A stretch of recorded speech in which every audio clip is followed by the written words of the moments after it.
Who are you in here? Oh, hi, It's on the Internet. sticky note in front of him. He has to say it. Hello, everyone, and welcome to Decisions and Dragons. Smack my microphone. Never gets old. The hair was So really much doing better it with the this hair. time. Yeah. Yeah, the head rush is really getting there that time. Oh! And this is how the hair will be for the rest of the night. That's the decision I'm making for the next 5 minutes, maybe. Until it bothers you. Oh, it course. has been. It only does that. So there's that. I'm just doing a quick socials post that I totally should have done like a half an hour ago. Oh, you know, that's fine. Actually, let's do some announcements while you're doing that.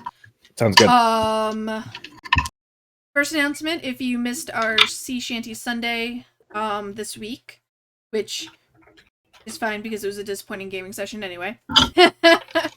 Well, we learned that we're not actually very good at that game. Yeah, it's fine. Don't worry about it. The PvE aspect, sure, it's fun, it's great. Anything else, not so much. Yeah. So we did announce that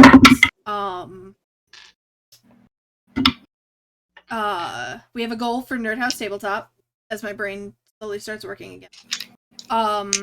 We have a goal for Nerdhouse Tabletop that if we meet affiliate by the end of the month, so that's February 28th, which is a Sunday. If we meet affiliate, we will play Phasmophobia with Cujo that following Saturday. Which means we need now 5 more followers on Twitch. There's no subscriptions other than that. It's just literally hitting the follow button. And the viewership you have already provided set up on the read for the rest of the month. That's all we need. From you guys. For us, a couple more days of streaming, but we'll hit that. We're supposed to hit that actually by Sunday, I believe. After tonight. Weird. So we're getting there. We're getting there. We just need everyone's help to get there, and then I'll shut the fuck up about it. But until we meet that goal, if we don't meet that goal by February, I'm just gonna keep talking about it and keep bothering people until it happens. So if you want me to shut the hell up about it, just give us a follow. You don't have to watch us every time. You don't have to, do anything else. I don't care. I need it to not obsess over it anymore. We just need that one teeny little win. I just need that one teeny little win, and then I'll shut up about it. And I won't ask for follows or likes or subscriptions or bits or anything else ever again. Lies. Those are such lies. Yeah. Don't lie to our viewers, Samantha. I mean, I just learned what a bit was last week, maybe. I mean, once we make affiliate, I will not hate the idea of getting bits and subscriptions, but to be fair, that money will go towards buying new games on Steam to make fun of ourselves with. So that is our goal. We will keep you all updated as it progresses, but I think 5 followers is real easy. We just gotta do it. So tell your friends, tell your family that is on Twitch or knows what Twitch is. Even if they don't, just do it. And if they like D&D, cool. Just do it. Submit. Just do it. Tell your friends. Tell your vaguely tech-savvy parents. I don't care. Just do it. Sign up for them. Yeah. Even if they're not tech savvy, show them how to do it. Show them. See, it's a bonding experience. Exactly. But yeah, that's that for that. That's that for that. We will be shaking up the Sunday co-op stream. This week, I believe we will possibly, more than likely, be switching away from Sea of Thieves and going to Raft for a little bit.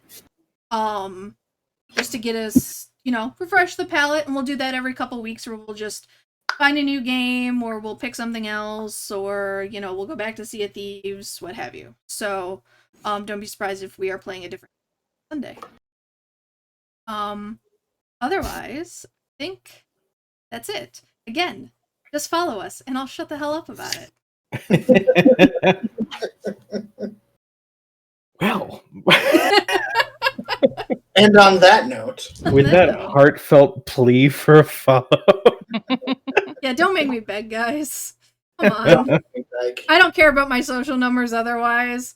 I just want this one thing, and then I'll be quiet. I really will. You know, I'm gonna do one last little thing. We are playing D&D on. I'm such a good host. You're fine. I'll just keep talking. You're the best. You do you. But no, we are, with following, you guys will see more of our projects that we're coming up with. I want to do some more of those one-shot writing sessions. Maybe like once or twice a month, as we get further into the year. Those will then populate with more programs, like doing kind of a series where one stream is writing it, one stream is setting it up in Foundry or whatever platform we're using, and then the third is actually gathering a group of people together to so that, or different gaming streams, or anything and everything we can think of. Yeah.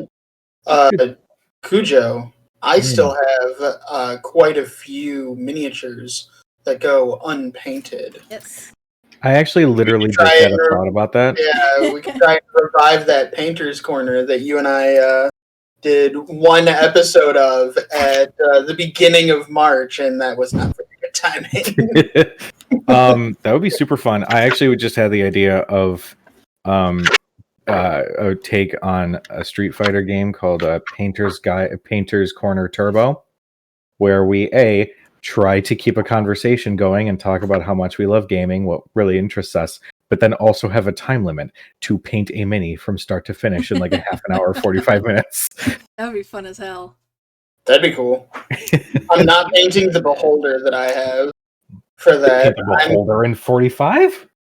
Not well. It's my beholder. I didn't say well, did I? He'll paint it and quantity, not quality here at Nerdhouse Tabletop. You're not Don't wrong. say that. You're not wrong. Don't give away our secret. Give us a follow. That was a secret? And that was a secret. Yeah, he's just gonna take that beholder, do the speed paint, and then stare into the camera as he dunks it into the gray to redo all. So you guys are going to start making those videos that trigger people? Yeah. Yes. Yarba Bar would be like, "What are you doing? Why?" I can feel all of the eye twitches coming through the internet. I mean, isn't that how you get followers? Yeah. Thanks, Beta Dungeons, for the follow. Thanks, Speaking Beta. of.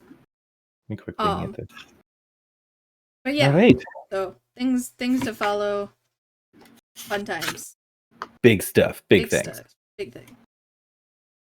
All right. Well, with that in mind, God, I just saw my little hair flip. I'm never doing that again. God, it needs to get longer. Okay. I mean, or you could Bic it. I don't know. Ew. Let's not.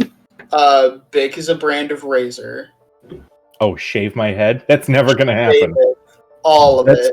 So this is totally not D&D related, and the internet doesn't really need to know about this. This is more just for Dustin since he brought it up. I can't actually use a razor because my hair grows in and I immediately get ingrown hairs. So I have to use clippers.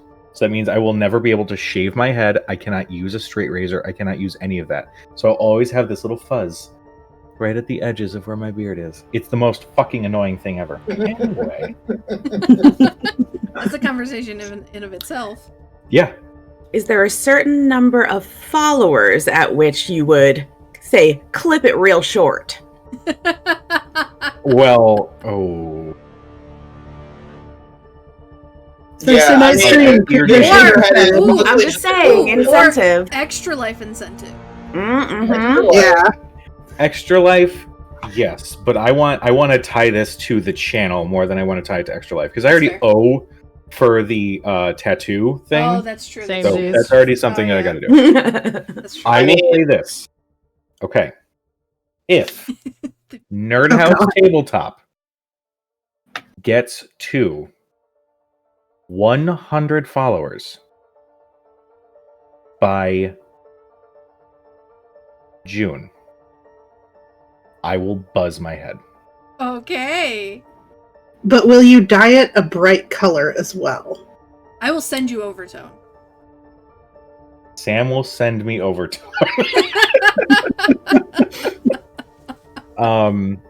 I will buzz my head. Fuck yeah. Putting it out there. All right. Means all the wrestling companies that I'm working for, where I've got promo pictures of me with hair, gonna have to retake those, but that's okay. Well, if we were talking about Extra Life, have we ever talked about Extra Life on the stream before? No, I guess we can do that now. We've been streaming about Extra Life for years. Well, no. But we could do a quick blurb.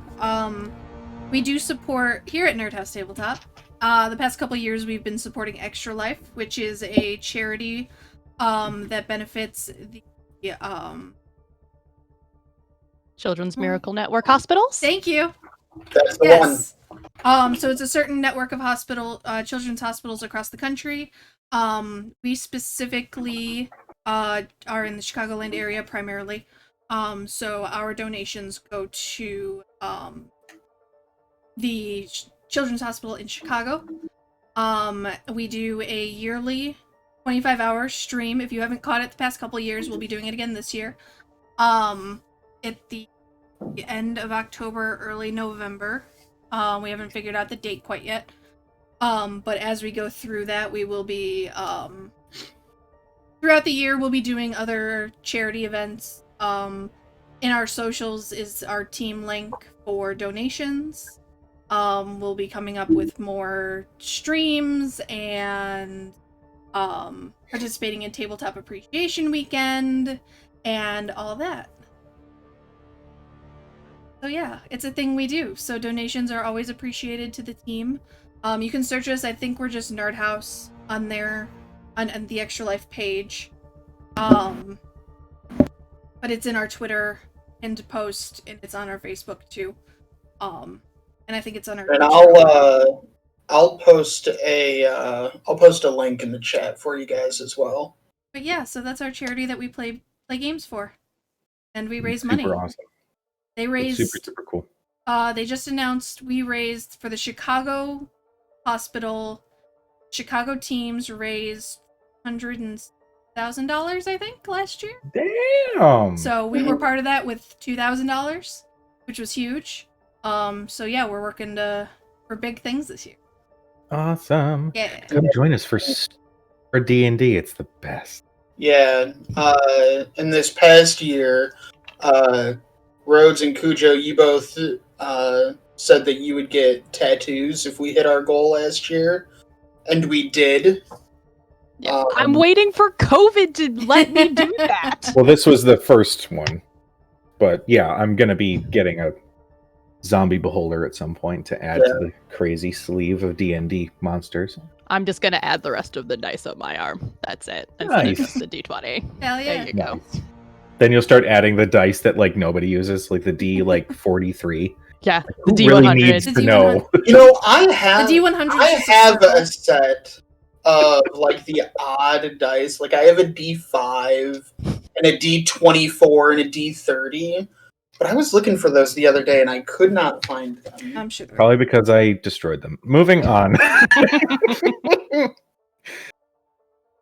As we left off, Yes. our group of friends, acquaintances, beginning heroes had set out from Whitestone thoroughly hungover after a rather fantastic impromptu party thrown by one Dermot O'Ferry. That's me. The group had noticed a strange theme among some of the encounters they've had thus far in the area of Whitestone. Namely, written script, whether it be arcane runes or literal elven script that seems to have been written backwards. Leaving some of these items with Gilmore, they agreed to escort the Ben Mezd, a renowned traveling circus, from Whitestone to Iman, where they were hoping to take a ship to Vasselheim.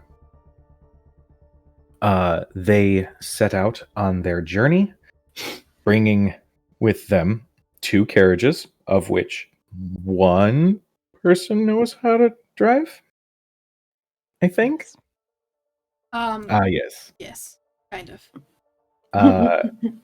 And we begin. Oh, Court, we can't hear you, honey. I had my mic muted.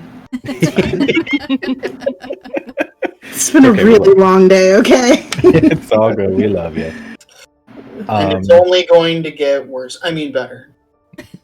It's only going to get lukewarm. You know. Yeah. It is just about 10 or 15 minutes from everybody's leaving the gates of Whitestone. Pardon me while I switch this little thingy so we have a backdrop in case people want to see it. You guys are traveling along the road leading out of Whitestone, going into the Parchwood Forest. Who is driving both carriages? Okay, we got Faraday and we have Cadriel. I will need both of you guys to make dexterity checks.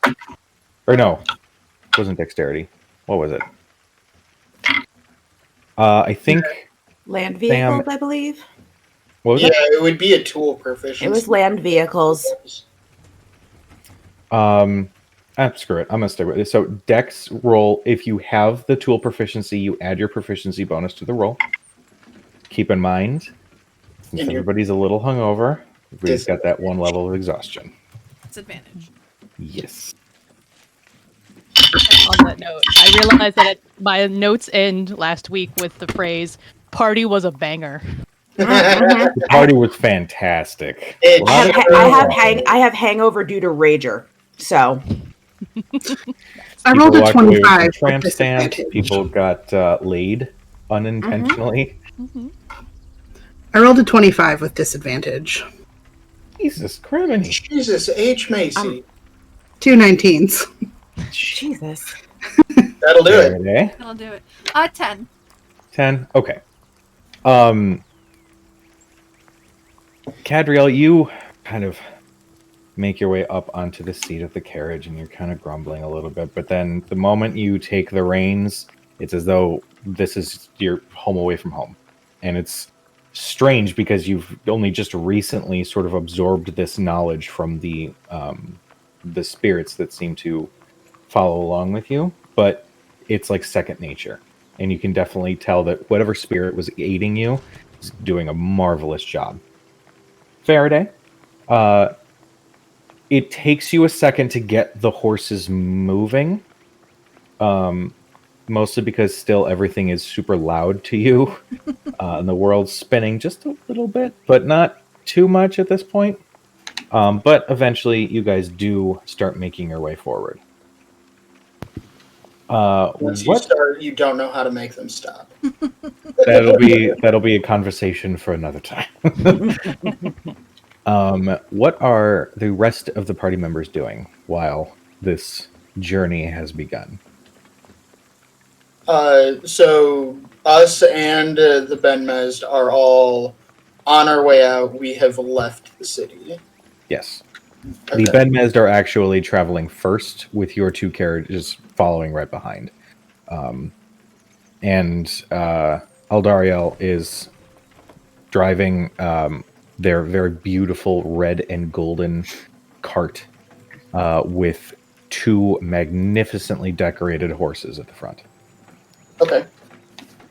I think Dermot, being little,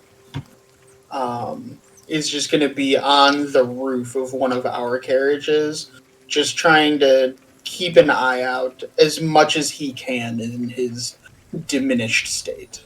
Okay, make me a perception check. With hangover. Yes, plus hangover. Still pretty darn good. That is still a 19. 19. Okay. Thurston, what are you doing? So it doesn't really occur to Thurston to like keep watch. He's very new to this. Like that's not a thing. So he's honestly probably just like in the carriage, not asleep, but like in that hung over, just kind of laying there, curled up. Oh God, this thing is moving a lot. I hope I don't vomit. Pose. Excellent. Yeah, you it's a combination of the rumble with the sounds of branches from nearby trees that sort of scrape the sides of the carriage. That kind of, it's just a consistent assault on your hungover senses. That makes it a little difficult to relax. Just for funsies, I need you to make a Constitution saving throw. Oh You God! don't vomit. Okay. Please do it out the window. Well, 12. Okay. You, for a half second, feel that, but you like grit your teeth. You force yourself to swallow it back down. It leaves a really gross smelling breath coming out of your mouth, but eventually, whoa, geez, so Dustin, put your glasses on. This is weird. I legitimately can't remember the last time I saw you without your glasses on. This is so complete. I'm scared. I don't even know where my glasses are. Does that help? Yeah, that's so much better. So much better. The Well, viewers love that. I can't really see to clean my glasses with my hand. But Thurston, you managed to steel yourself, get your stomach to settle, sort of, and continue to try to relax as best you can. Arthea, what are you doing? Do the carriages in the front seat more than just the one person who's driving? Is it a two-seater or just a one-person seater? The Ben Mez cart seats 2. Aldariel is just sort of soloing up there. Okay. For hours? Yours does have room for 2. Okay. In that case, I believe I was in Cadriel's carriage, because most of Thurston's luggage was in the other one. And I would have climbed up front with her to be outside because fresh air helps with, not vomiting and hangovers. And I also wanted to pull out those rings that we found the previous night that I actually intended to return before getting drunk and passing out. And since we now, have left Whitestone and I can't really do that, I would like to ritually cast Detect Magic. Okay. So pull out my spell book and spend the 10 minutes necessary to begin that ritual. Okay. Or 11 minutes. 10 minutes plus 1? No, 10 minutes plus an action. You sit and focus as best you can past the pounding, slightly dizzying headache, and focus your energies on the rings that are in front of you. The 10 minutes go by without much interruption other than you just hearing the wildlife around you. Too loud. Too loud. You hear a bird chirping like 3 miles out and you're like, shut the fuck up. Can you not? God. And the spell completes and you do not sense any magic coming from these rings. Okay. And is there a sense of any magic within 30 feet of where I am right now that might be coming off of something else? I know that we do have items that are magic, so those would be somewhat recognizable, but anything else within 30 feet that I might detect? You definitely get, obviously, the pings coming off of your compatriots. But you also do get a rather large ping of magic coming from the Ben Mez cart. Okay. As you recall, when you had been speaking with Aldariel, they had brought you into the cart, and you saw that it was a larger, almost performance hall sort of sized room, where it's very clear that there's some sort of space distortion attached to that particular cart. You're definitely getting a ping off of that, and a little bit off of Aldariel himself. That's fair. It's about to be expected. Nothing odd. But there's nothing else in your immediate area or Okay. vicinity or anything. That's fine. I'm going to have to, when I'm less hungover and more presentable, get back inside that cart because the inside of that was really cool.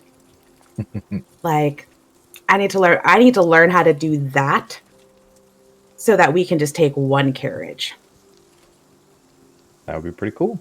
Maybe something a wizard could devote time and energy to. Maybe we can come up with some sort of rules to creating a magic spell at some point. I would definitely say that that's going to be higher up in terms of level, but no, that is like, wow, that's really cool. I vaguely understand that it probably uses certain principles I know in a way that I have no idea how. But like, yeah, that would be really A, useful, but B, the inside of their cart is just wonderful. And they had a whole library in there, amazing books that I would love to take another look at. So, not right now, though. Right now, we are going to sit back, pop the rings back probably into my belt pouch. I'd like to hopefully get those back to Whitestone at some point, and from there, settle back and take a really deep breath of the cool morning air and hope that it eases the pounding. all right. I hand her my water jug and share. Thank you. Well, as you guys continue traveling, Dermot, your perception check. Okay, all right, okay. Oh God, what's happening? What did I do? He said my name with tone. As you guys are traveling along, you do notice, as you're keeping an eye out, you smell this odd scent. It's so faint at first, but the more and more you guys travel, you're starting to smell it more and more on the wind. It's blowing towards you. Smell of smoke. Wood smoke. And kind of taking a gander around, you can see along the path. Obviously, there's a lot of different kinds of foot traffic. There's different predators and animals and whatnot that wander through the forest and across the path itself.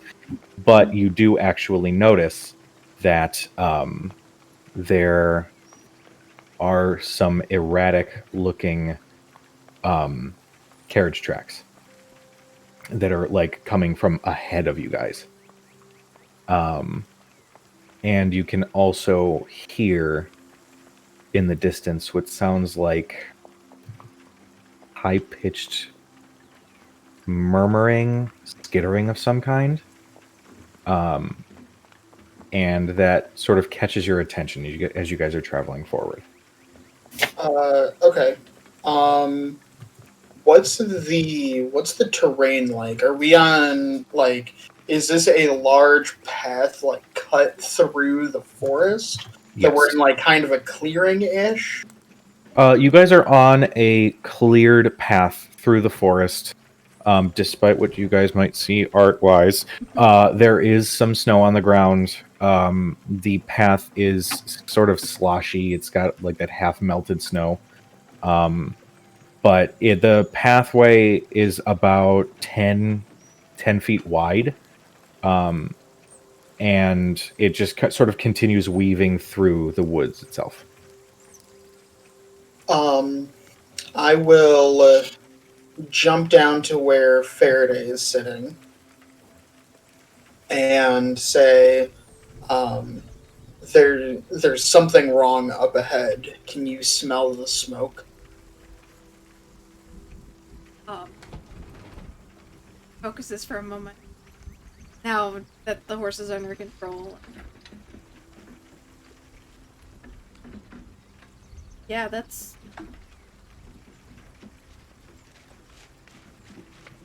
Does it smell like campfire? Or, like, what kind of, like, is like, you said, like, burning wood, like, or, like, smoke. Does she recognize it? Do I recognize it at all?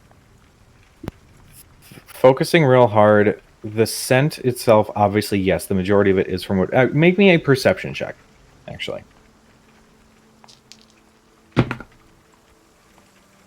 Ooh. That's a 5.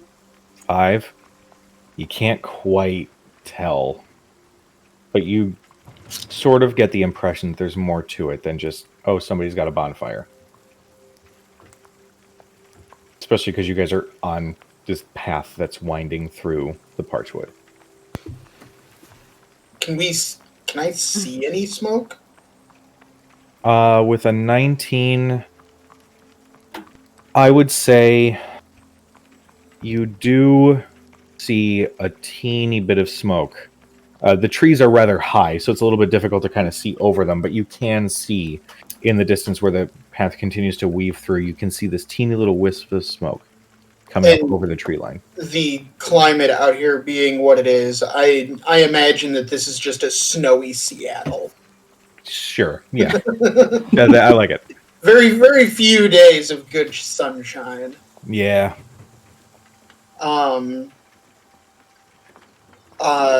I turn to Faraday and say we should probably go on ahead and see if we can check it out. You know, maybe it's nothing, but maybe not. Do you want to get Benmez's attention? Yeah, we're behind them, aren't we? Mm-hmm. Yeah, I'll call out to, it's Eldario, right? Eldariel. Eldario. Yeah. Okay.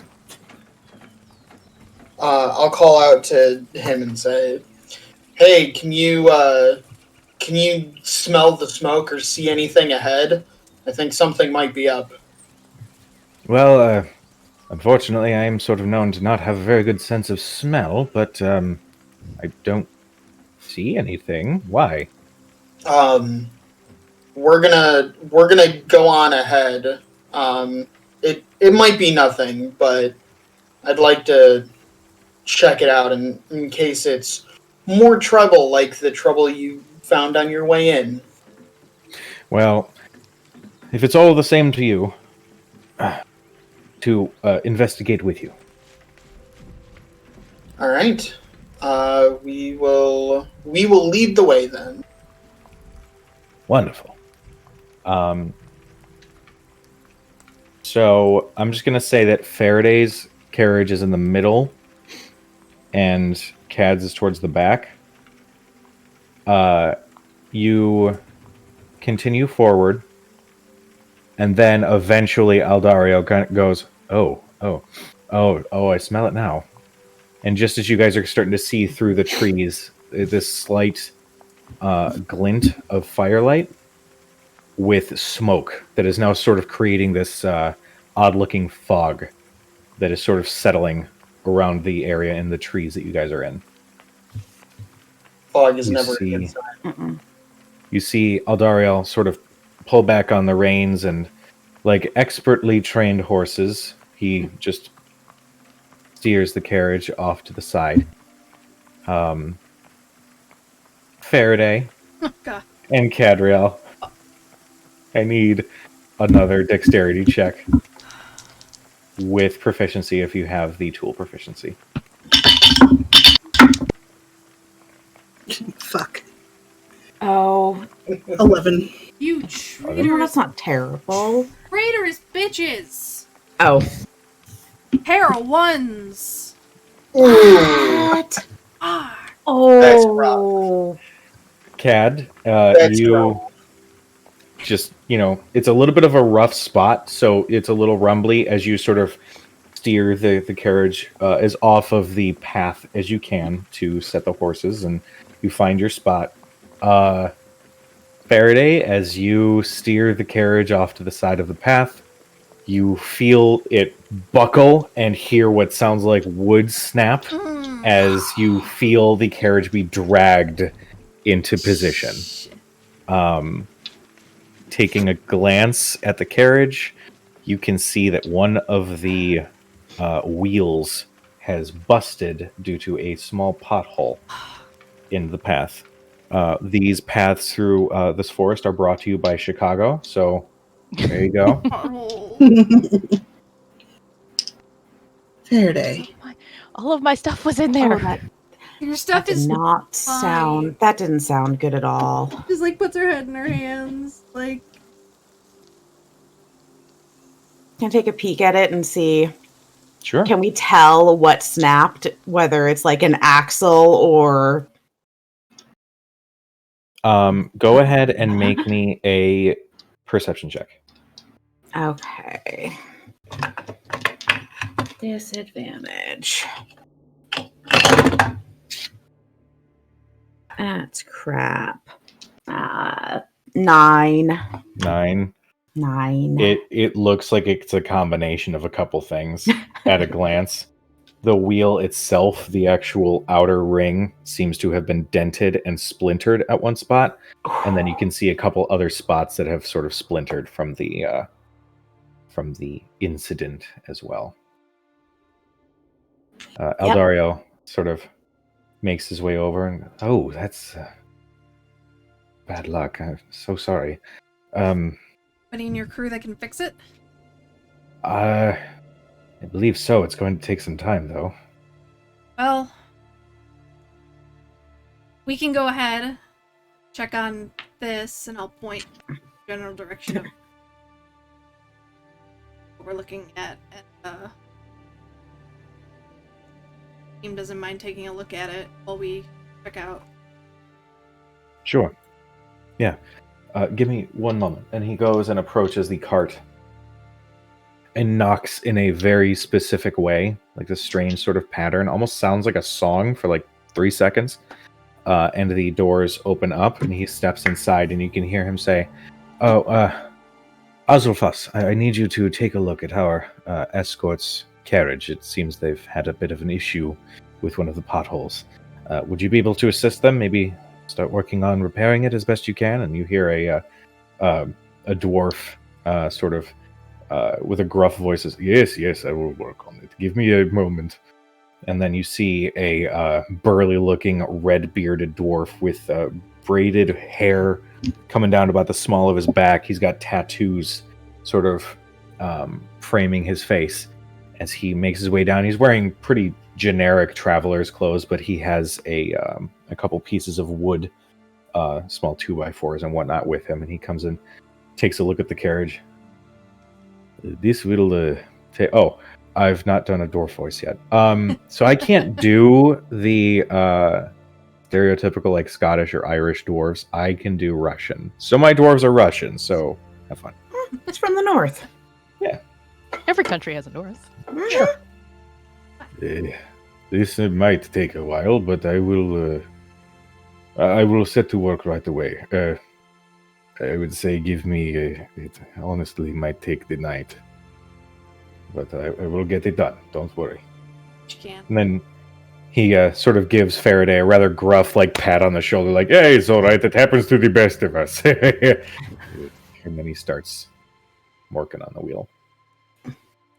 As this is happening, you can hear, not too far in the distance, but definitely towards the source of this smoke, you hear this high-pitched conversation. What languages does everybody speak?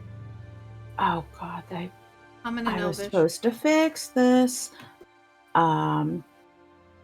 Okay. Common, deep speech, Elvish, and Abyssal. Interesting I- choices. Abyssal, damn. I speak Yeah, and I Celestial, screwed it Common, up in my thing. Celestial, Common, Marquesian, Thieves' Cant, and Undercommon. Common, Draconic, Dwarvish, and Elvish. Ooh, Draconic. Common and Sylvan. And I'm just kidding. And that's it. And not And- Thieves Can't. Fun. Go on. And not Thieves Can't. Dermot is still looking for the tomatoes. Yes. God, never, ever, ever actually speaking in Thieves Can't ever again.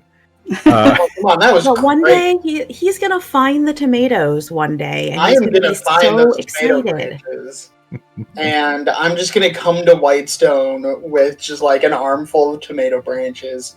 I'm just gonna hand them to a random guard because I don't remember what that guard looked like. You're just gonna mail them to the guardhouse.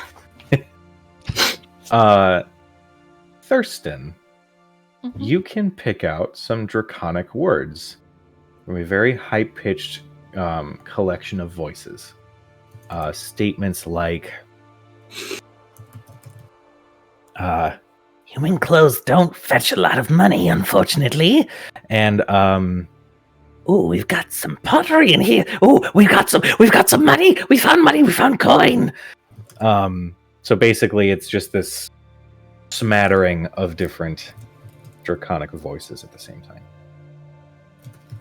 I'll turn to everyone and say, it sounds to me like maybe somebody's carriage was attacked. Someone is going through and rifling through belongings, looking for money, etc. I will also be casting Mage Armor. Oh, did you not cast your morning mage armor? He was too drunk. He didn't remember. That's fair. So, like scavengers, it sounds like they're picking through what's left of something up ahead. Or the cause of what's up. Yeah. Something of that sort. They didn't say if they attacked, but just something of, oh, I found money, and those sorts of phrases. Did you hear more than how many voices? Just sounded like a few, but not distinct. Okay. Well, I guess that's not surprising, right? On the road? That's a thing? That's a thing that happens. There's like stagecoach robbers and such. It's not a thing that should happen. Certainly. Should be quiet as we. Ed, would you want to scout out ahead? Sure, I suppose I can do that. And I will stealth ahead. Okay, make me a stealth check, you Batman. As you, before you roll that, as you dismount, Dermot says, would you like someone to go with you? If you would like to come, you have to leave Fiona behind. No deal. I'll go with you. I'll go. As scary as my rolls have been this evening, I'll go with you. Oh, that would be a natural 20, so 26. Oh, Is that with disadvantage? Disadvantage. No. Oh, oh you're so gonna sad. hate it. Don't do that dance yet, Cujo. I 14. rolled a pair of natural 20s on a stream before. You know 14. it's possible. True. 14? Yeah. Okay. Dermot, would you care to inspire your friend? You don't have to. I know you have very limited resources. Yeah, if Faraday is going in Dermot's stead,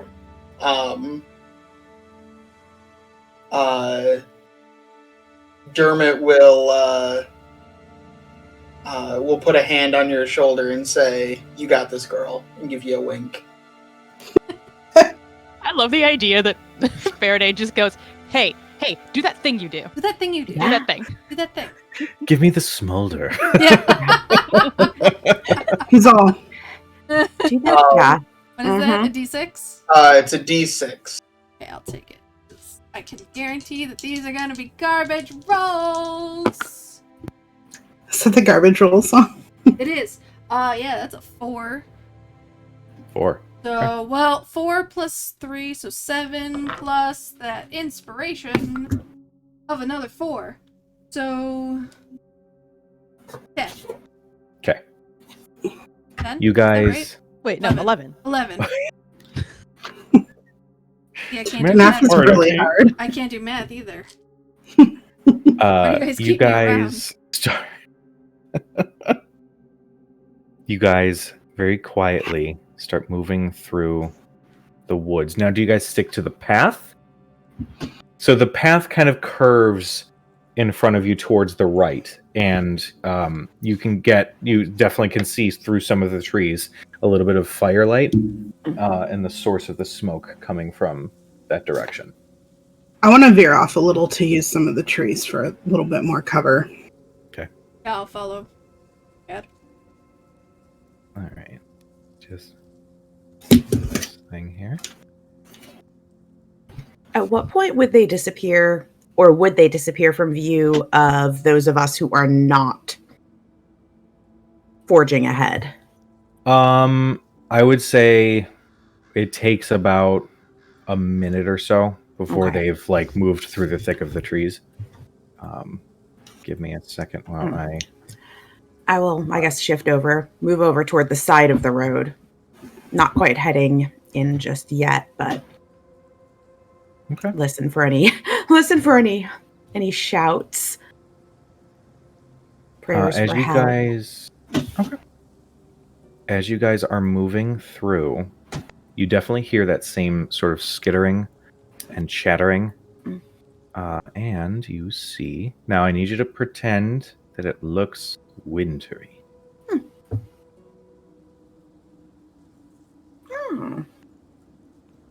So it's like spring? Is that what's happening? It's a DC winter is what it is. Give me 1 second.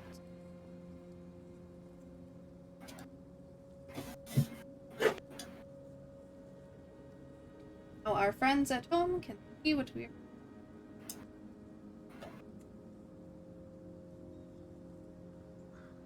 Okay. You can see, and actually, I can reveal that as well. As you guys approach, you can see small winged lizard-like creatures with red scales wearing what look to be small pieces of fabric. Some of them have a little makeshift piece of armor on, but each of them has this long snout where their nostrils sort of protrude up and their wings sort of twitch and whatnot as the cool breeze rolls through the forest. You can see that some of them have in their hands what looks to be a rather rusted, curved dagger. Others just keep, larger rocks in their hands, but some of them seem to be rifling through what looks to be a collection of items next to what seems to be an overturned cart that is now in a smoldering pile of ash on the side of the road. As you guys continue to approach, you hear this chittering and then followed by a and then the others stop. You guys see this one towards the area that you guys are in and slowly peer out and feeling somewhat satisfied with where your hiding spot. You guys are hiding just behind a large, grouping of brush and bushes. You see its eyes sort of peer through, and then it rushes back towards its allies, and you hear some louder chattering, followed by what sounds like small, pathetic battle cries. Can I cast Armor of Agathis on myself? Yes. I will need you guys to roll initiative. Arathea, go ahead and make me a perception check, because I know you said that you were sort of standing by. Yeah, I mean, I may have lost them if they went beyond my view, but I had moved over to the side of the road as they headed into the forest just to keep an eye on as much as possible. Okay. Can I assist since I can hear them? And so if I hear them say whatever they said in Draconic, I'm gonna be like, "Oh, hey, did you hear that?" You hear what sounds like a wait. Stop moving. Then a couple moments go by, and then human folk, they come to take our preciouses. And then it sounds like screaming and small battle cries. I don't know why I went with the Gollum reference that just sort of came to mind. So do with that what you will. Do we roll initiative with disadvantage also? Yes, you do. Initiative is an ability check, unfortunately. Not much better. Oh, Sam. Everything sucks. It all hurts. A 10. 10. The 10 was the lower one. 5. Okay. 5. All right. Everybody else roll 2, just so that we've got it ready to go.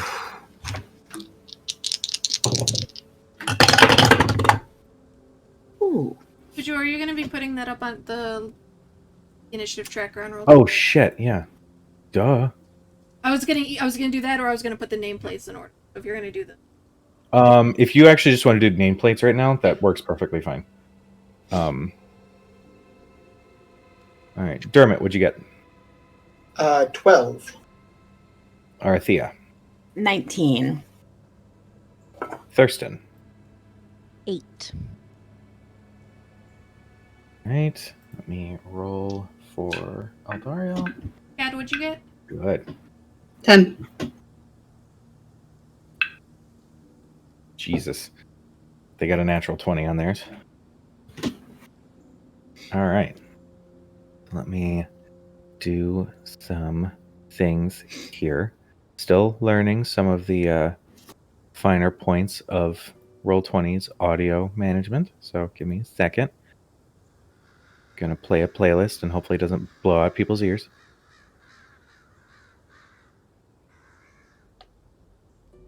All right. First up are the kobolds. These guys are... I'm just going to have them all go on the same initiative to keep things simple for me. This one's going to 5, 10, 15, 20, 30. This one's going to move 5, 10, 15, 20, 25. I'm going to say he's going to stop there. Just for fun, any big brush pieces like this, I'm going to say is like heavy brush in addition to trees and whatnot. So I'll say it's like difficult terrain to move through. That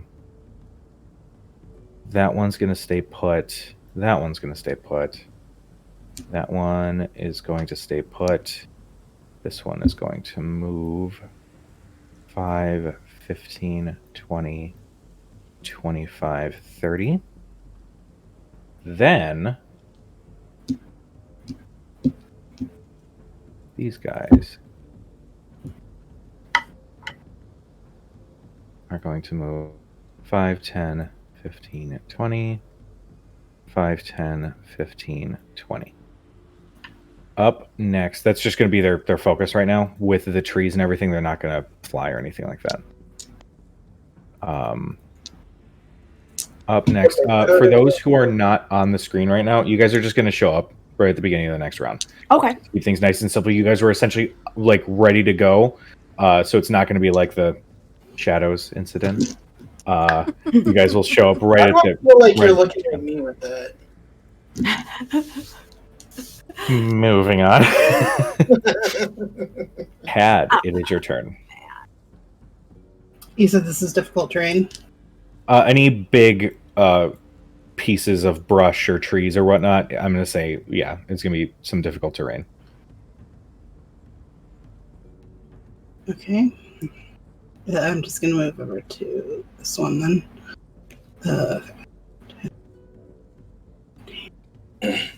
I guess that would be 15. And I will... I won't hold my action. I'll just take a swing at it.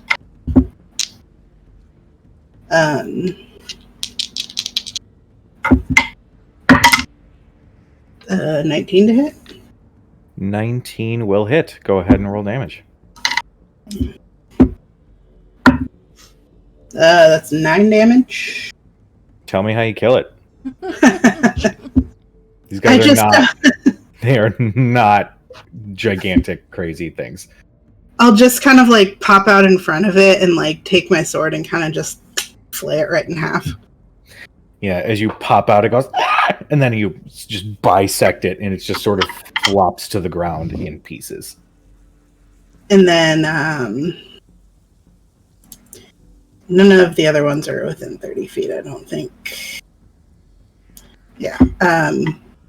I'll stay here and I'll move again on my next turn. So Okay. that's it. All right. After that, we have Faraday.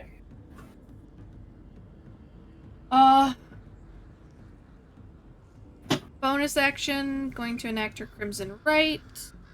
Nice. Roll full damage on this. Anna.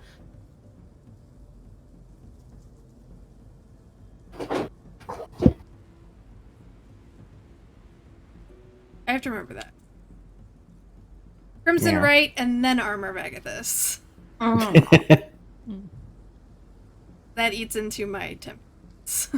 Gotcha. Alright. And then, because that one dies, is the tree that Cad is standing on? No. I'm going to say that's just an easy hop over.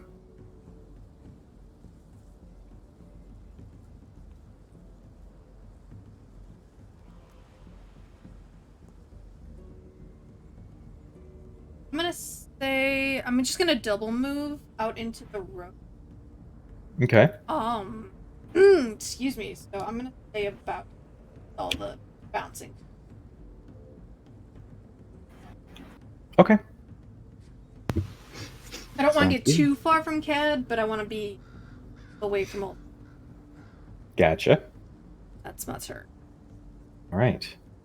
Now, everybody else, I'm going to say, just for simplicity's sake, you guys, the moment you heard raised voices and whatnot, you guys just started running down the path itself instead of through the trees. Mm-hmm. So, boom. Look at that. You're already all here. Aldariel, having, as you guys started running, he actually retrieves this sort of odd-looking straight longsword with a big weight on the end. And he kind of holds it with the blade behind him, and he runs alongside with all of you. It is the top of the round. It is going to be the kobolds' turns. This one is going to take Faraday's walking as a challenge. 5, 10, 15. He's actually going to fly towards you with the dagger raised in his hand. What is your AC, my darling? 16. You sure it's not 7? Yeah. Okay. Almost in an embarrassing fashion, he strikes, and you just sort of catch his wrist, and he tries to like. Nope. As he swears in Draconic, and then kicks you off so you can stop gripping onto his wrist. This one is going to move 5, 15, 20, 25, 30. And he's also going to strike at Faraday. Rude. God damn it. 13. Okay. That's fine. It's okay. That one you just sort of like give a quick little like sucker punch, like not enough to like do any damage, but like enough to like knock him off balance and fall backwards. These guys are going to be stupid, and they're going to start trying to forge through the brush of the trees towards Cad. They got 10, there, they committed, and they were like, "Oh, we're already halfway through it. Let's just go." 30. So I'm going to go 5, 15, 25. This one's going to move 5, 10, 15, 20, 25. Or no, sorry, that's 30. Then he's going to unfurl his wings to move a little bit farther. Move 5, 10, 15, 20, 25, 30. These guys... yeah, they're going to move forward. 5, 20, 25, 30. This one's actually going to stay back here. Just sort of like it's holding onto the dagger, but you can see its sort of hunched shoulders, and it's sort of watching everything happen, like weighing his options a little bit. It has to be a smart one in the this is the smart one Yeah. for, what it is. Next up, we have Arthea. Okay. From where I am, how many of them can I see? Just the 4 in the road path area? You can clearly see this. Oh, yeah, you can see that arrow, right? The red arrow? Okay. You can clearly see this one and the ones essentially on the path. Okay. These down here and even this guy over here are, unfortunately, with everything that's kind of in the way, it's difficult to pinpoint them. Okay, then. I am going to...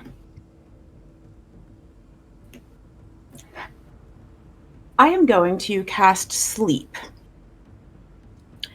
And it has a 90-foot range and a 20-foot radius. And I am going to plunk that down. I want to see how many of these I can get.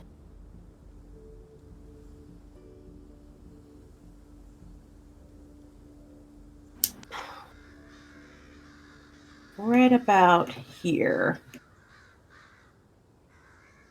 So it'll be plunked down by this fire here, but just so that I don't accidentally get Faraday in it. Okay. I'm like, I don't know who's who. Shit. Actually, that reminds me, thanks to... Yeah. This is totally a sponsorship opportunity. No, not sponsorship. A mention to 2-Minute Tabletop. 2-Minute Tabletop has all different kinds of awesome assets that I totally can find. Where the hell did they all go? Where did they go? Where did they go? Okay. Did I just lose all of my stuff? Oh no, we're good. Okay. Hold on. There's a thing. They have a fire art asset thing, one of which is a ring. So I'm gonna totally do this right now. Because this is the time to do it, right? Fine. Well, for 20-foot diameter. Oh, perfect. Alright, we're gonna add it to my thingies. Keep in mind, those watching, if we do get to 50 followers, we get to play Phasmophobia, and it's gonna be great. We only And I will need never sleep again. Yeah, 3 love more you guys. followers. 3 more I mean, people. that game sounds wonderful. It's probably so fun. You Guys are really weenies. It'll be tons of fun to watch me shit myself. But I mean, Sam's the one that has to live with you, and that stench. It's fun for us. All right. yeah, not when she makes me sleep outside. I mean, 20-foot radius, right? Into the shed. Yes, 20-foot. Let me just make sure. It's 20-foot radius, so creatures 20 feet of a point. So I would have it More. center from 2. Let's see, where's Here. my little thing? I'm gonna actually have this so you can control it. Okay. Controlled by Arthea. Sleep. Cool. There we Now you go. can move that around as you see fit. I named it Sleep. There we go. Cujo, I might need one of those as well. It will be Jar. right. So It'll I'm be just centered. gonna put this then in my little bank of art assets then. So I'll just have that ready to go whenever you guys need. Yeah. Mine lasts for a minute, so it will vanish eventually. But Okay. So I will kind of coming upon this scene of many tiny little creatures making sort of squawking / skittering / angry, but more in the angry baby sense noises. Kind of I'll step up a little bit, and then reach out with my staff and just kind of not point it exactly toward where it's going, but have it lifted off the ground and kind of tilted and pointed in that general direction. Okay. And I will cast sleep, and I need to roll 5d8 worth of hit points. Damn, Gina. Yup. Yeah. All right. That is a lot of d8s. 1, 2, 6, 8. 8, 7 is 15. 4 is 19.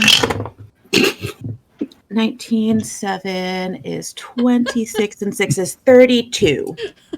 You killed all of them. They don't die, they go unconscious.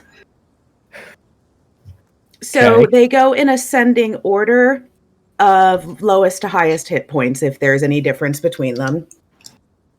All right. I mean, if I flayed the one in half at 9 hit points. Arthea doesn't know this, okay? She's just... She casts at one level and one level only. So that is it. Either it works or it does not. Might be overkill, but meh. It's fine. So how many hit points again? I just want to make sure I've got this. 32.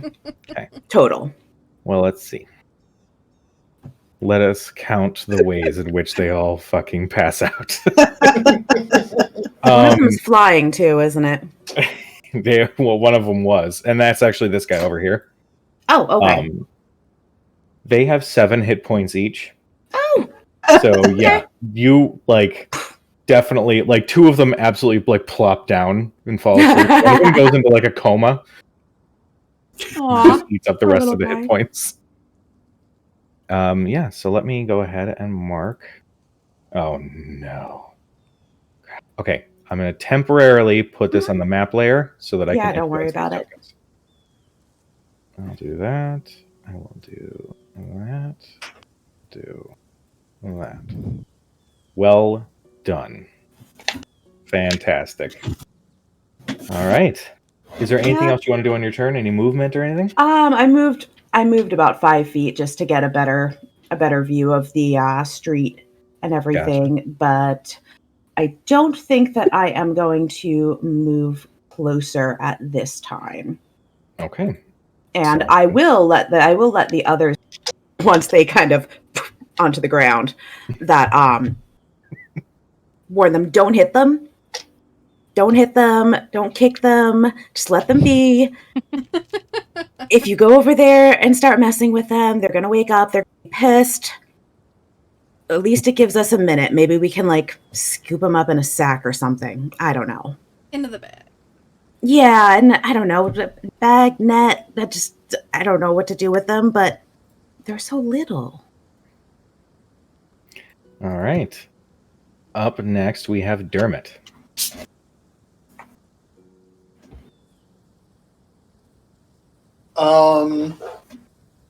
So I had an idea. And my new idea is different, better, and funnier. I'm here for this idea. I look at the one that's flying and still awake, and I start first. I draw Fiona's bowstring.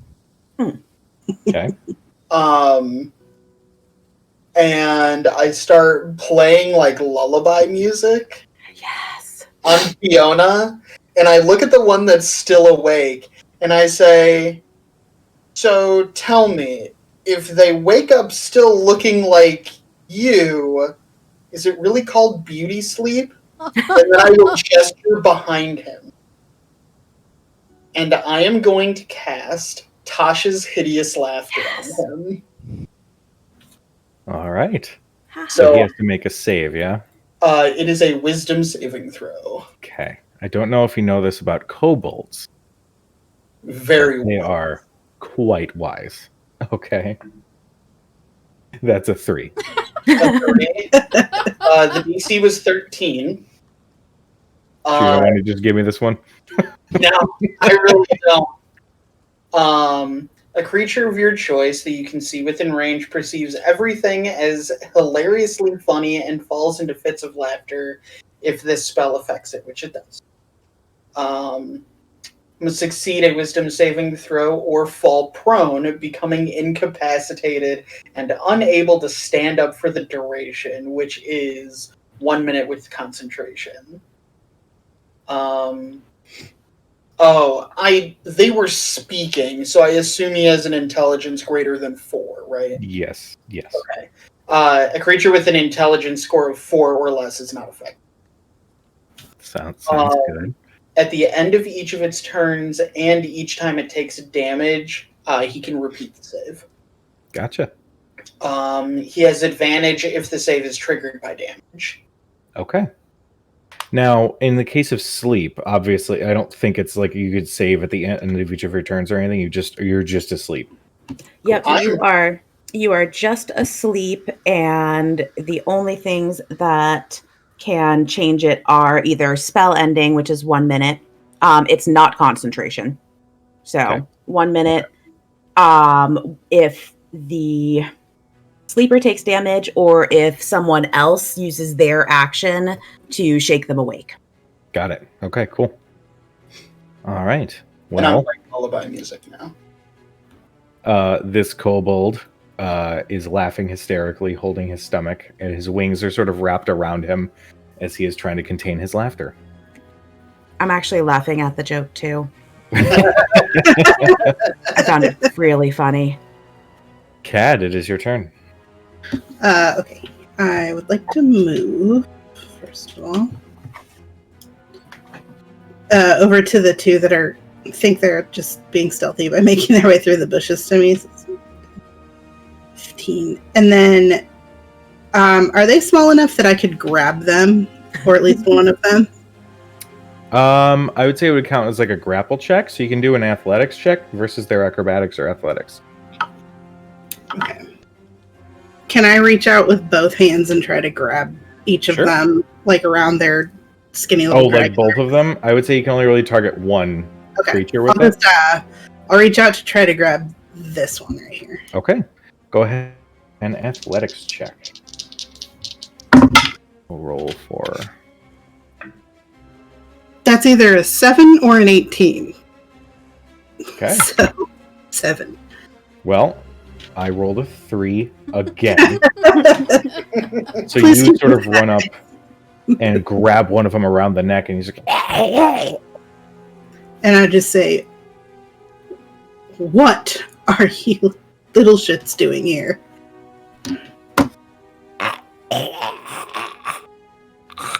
And his friend in broken common, "You choke, friend, you die now," and then still raises his rock in his hand up to strike.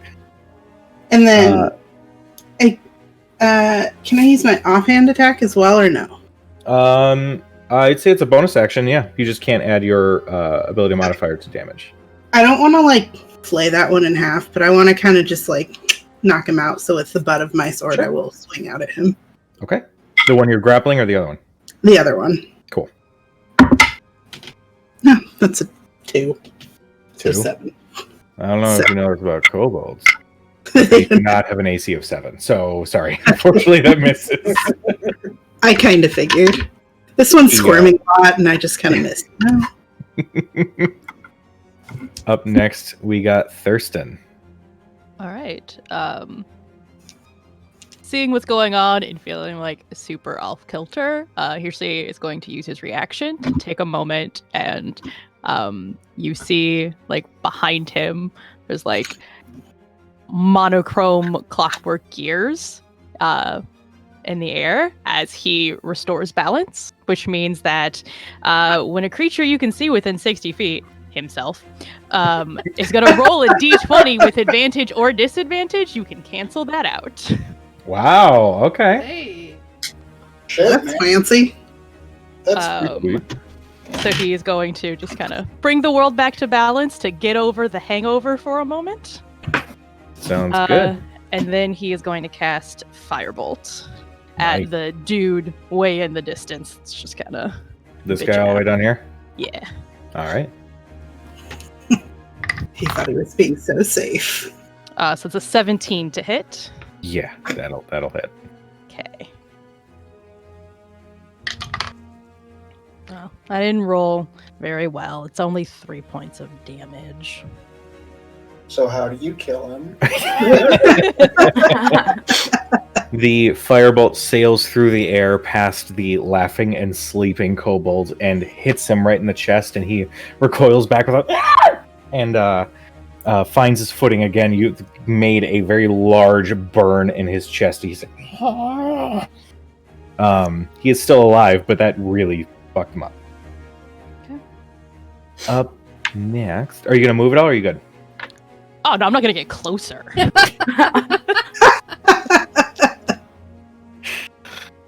Fine. Do those Whatever. gears just like stay there? I'm visualizing it because it's part of the flavor of like a Mhm. clockwork sorcerer, and so I visualize it only happening if he's doing something that's like a particularly clockwork sorcerer like genre spell. Okay. So it just happens while he's casting that spell and like Okay. tapping into that plane of magic. Okay. So, and it lasts for. So that what I just did was just that one round. Okay, so Like, it goes I for could just this. can- So once you've gone and finished the gears would have vanished, Yes. and we would just be like, And the headache would have slowly crept back in. Mhm. Yes, it's like when you have a headache and you like do like this, and for a second it feels good, but as You do soon as you this. move your hand, you're like, Mhm. oh no. Mm-hmm. Meanwhile, I'm sitting here just questioning: did I really see that? So, maybe it's just like a trick. I mean, the light is really bright. It's kind of off. Yeah, but I don't know. I have to ask him about that later. Up next is Eldariel, and before he moves, he's got his sword out and just says, "Are we keeping them alive or not?"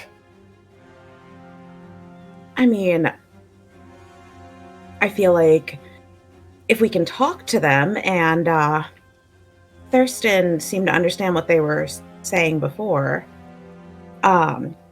maybe we could figure out what exactly they're doing. I mean, they were ransacking a cart that got here somehow. Subdual damage it is then. And he darts forward. 5, 10, 15, 25, 30. He is going to action surge. Take one additional action. Actually, he's going to hold off on that. Quick question, fellow DMs. Action surge. It's not haste and then it doubles your movement. You just get additional action. So you could use that to dash. You get another action, which you could make, an extra attack. If you have multi-attack, you get however many attacks, or you can dash. Got it. Action to get an extra dash. So you could move. Okay. So then, yeah, or whatever you can use an action for. okay.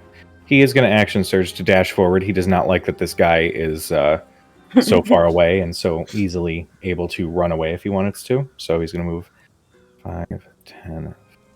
Whoa. Don't know what happened there. 15, 25, 30. And then, as Faraday, you see Aldario dart lithely along the path. And even though there's like wet puddles and slosh on the ground, he's moving so fast and is so lightly that it's almost as if his feet don't even go into the melted snow. And as he dashes, you almost see like this strange like after image, like almost like a motion blur.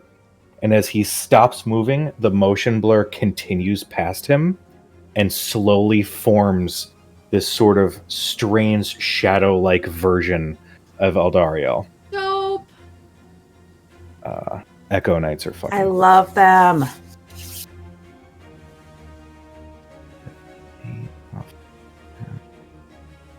Put it right here. And I will, just to signify, do... Oh, it's token aura. How do I do a color on this thing? Can I not? Be able to. Damn it. Like a bar above it or something. I don't remember. Oh, tint color. Duh. There. It just looks a little faded. And he is going to... Oh, shit. The duplicate is going to take out a light crossbow and fire a bolt at that kobold with a 14 that is going to hit.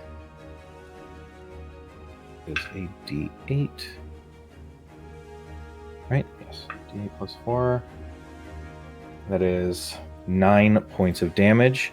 It is going to pierce the kobold in its kneecap and pierce out the backside of the leg, and you just hear this screech in pain as it doubles over. It is not dead, but it is effectively removed from combat. As the duplicate raises its crossbow, the actual Eldariel sort of holds his sword at his side, just in case anything else means to attack.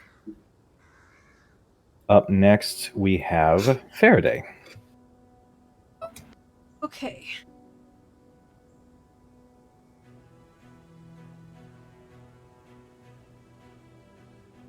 You know what this almost seems like? Decisions and Dragons. Quite literally. Never gets Yes. old. Thank you. Happy to help.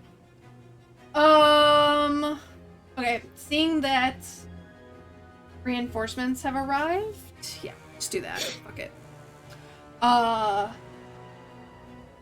Faraday is going to take a step towards Cad, but instead of as her foot about to hit the ground, she vanishes and reappears next to Cad and in front of the other creature. Was that a misty step? It was a face step.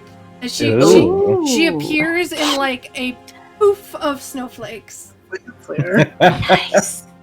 You could swear you hear this like jingle bell Yeah, sound Yeah. as she appears. yeah, Little tinkling in the air. pretty Aw. much. I need that kobold to make. I assume they're kobold. To make a winter.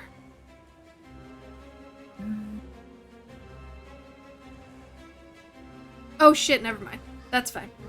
It's supposed to be anybody within 5 feet before I teleport. So it's not at the end, so that's fine. So the other one's not frightened of me. Okay. Well, actually, I want to take... No, I'll just stay there. I know how my shit works, guys, I swear. You're good. You're good. It's the beginning of the game. But I will... That was my bonus action. I will take my action to attack him. Okay. Hey! That's a dirty 20. Yeah, the filthy 20. Oh. When you use different adjectives, it makes it worse. It does. That is... I don't know how you non-lethally wield a whip, but she's not gonna want to. She doesn't want to try and kill it. Like Okay. wrap it up. Yeah. Yeah, I guess I could do that. It catches foot and then just Like pull. pin its wings or Mhm. its yeah. Yeah, in some way, shape, or form. She doesn't want to. The damage was kind of bonkers. What What was it? 9 points of slashing damage and 3 points of fire damage. Yeah, it's down. She doesn't want to hit it. She doesn't want to kill it, but she definitely wants to incap it so it can't stab Cat. Yeah, it is. We'll say that you. I've forgotten that she couldn't scare. Okay, I'm gonna see if I'm the only fanboy here. Did anybody watch the Power Rangers movie when it came out all of those years ago? Yeah. Yeah. So, like The Pink Ranger. School Power Ranger? Yeah, the original, the OG. We don't talk about that other one. Just making sure they made more than one movie. It's true. I had both of them. Anyway, so Sam, the Pink Ranger, when she has her whip and she wraps it around the leg and then he yanks and he goes like flipping through the air. Yeah. You essentially do that, and then he lands a little bit on a rock and is knocked unconscious. Perfect. And with... And then... Sorry. No, you're good. It's your turn. 10. Can I get, like, here? My movement? 20... 30... Yeah, I'd say that would be 30 if you're moving through the brush. Then I'm going to run back towards... Okay. It is now the top of the initiative, which means that I have to make the save of one kobold to try to get out of the laughing fit. No,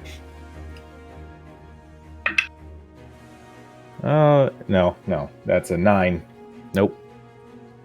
And the other one that is currently in Cadriel's hands is going to drop the knife and grasp at the hand holding its neck. I'm just going to go ahead and say this now. Right now, you guys have the minute that the one is still laughing and the others are asleep. I'm going to kind of take us a little bit out of combat rounds. And I'm going to start a timer.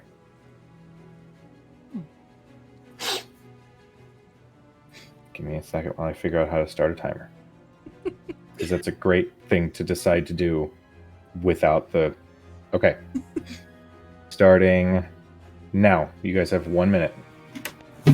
The one that's in my hand, I'll like loosen my grip a little bit so I'm not like choking him, and then I want to move out to go where the rest of the group is, since Thurston seemed to be able to understand them. Okay. He is not fighting with you. And sort of like eases up and doesn't make any violent actions towards you guys. What are the rest of you guys doing? I can just continue to play. Okay. I'm gonna move towards. I want to do like a perception check, maybe, to make sure that there are any like survivors. Maybe get close if I can. I want to get closer to the carriage. Yeah. Check the carriages. Make sure if there's any people. Okay. I'm just going to kind of give this to you without rolls. Okay. Glancing at the carriage, you can see that there were a lot of personal effects, small trunks filled with clothes and whatnot. Yeah, we're just going to ditch the timer. A minute's hard. I mean, it's hard. If it's like a puzzle room, Yeah. then that's one thing. With this, it's fine. Essentially, you guys all have a full round of actions anyway, so we'll just do that. Okay. Looking about, you can see that this carriage was a smaller, more well-decorated one when it was in one piece. You can spot that there are some trunks filled with some nice finery. There is a somewhat decent-looking rapier that's amongst the sort of small pile of shiny things that the kobolds clearly focused on. While looking around, you can... Actually, for that, if you're looking for survivors, I will need a perception check. Sorry.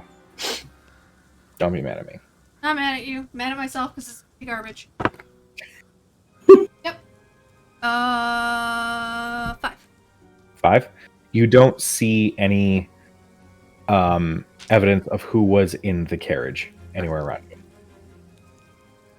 Can we tell based on the carriages themselves? Do they look like they wrecked and were then set aflame, or do they look like someone shot them with a fire arrow or a fire bolt? Looking at the carriage, you can see that the marks that are sort of all over the debris Mhm. are from rudimentary sabotage methods. It's clear that all of these kobolds had essentially swarmed this one carriage and managed to crash it. Okay. And it's still burning. Yeah, pieces of it are still burning. It's definitely more smoldering now, but yeah. Okay. Pieces of it still smoldering.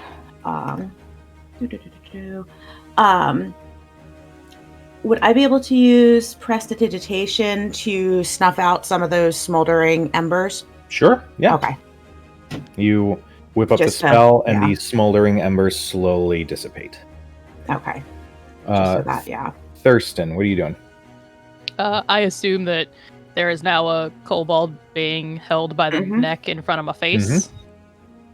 I would have Um, moved and dashed over to you as Gotcha. my bonus action. Gotcha. Then, with this kobold in my face, I guess I'll kind of look and be like, "What do we want to know exactly?" I mean, whether they're where the people are. Yeah. If there were people, maybe. Do we want to see them dancing? Jesus. You'll need to do this one again, Cujo. Oh shit, sorry. I mean poopy. But Doo-doo. Then Jerder. acting as like translator, like I'll be like, Yeah. okay. Where are the people that this cart belonged to? And I'll say that obviously in Draconic. You. Sorry, I'm just making sure I got music switched.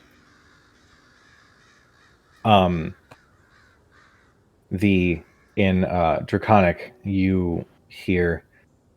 I'm sorry. What was your question? My brain totally just shit itself. Cool. What happened to the people that this carriage belongs to? Elves run off deeper into the woods. Don't know where they went. But which direction? He porns. He porns. Oh, wow. This is not that kind of that's not- campaign. yeah, that's not that kind of game. This is Thurston. Twitch, Thurston not is only not- fans. Yeah. I don't know. Yeah. I It's mean, the choking thing. Maybe he's into it. I don't know. It points in this direction. Towards the north. okay, points north.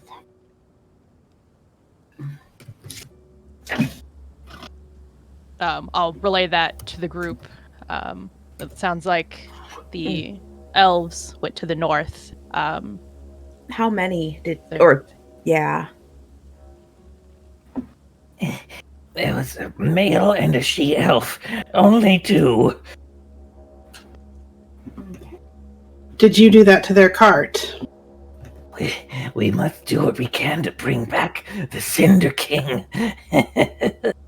It's like suddenly he realizes he's still being held by his throat. So, do you often raid these roads then? This was our first raid on this path. Typically, we raid wherever we please. Not very good at it, are you?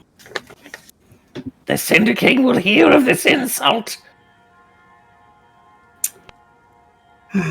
Well, I'll try to remember to be afraid.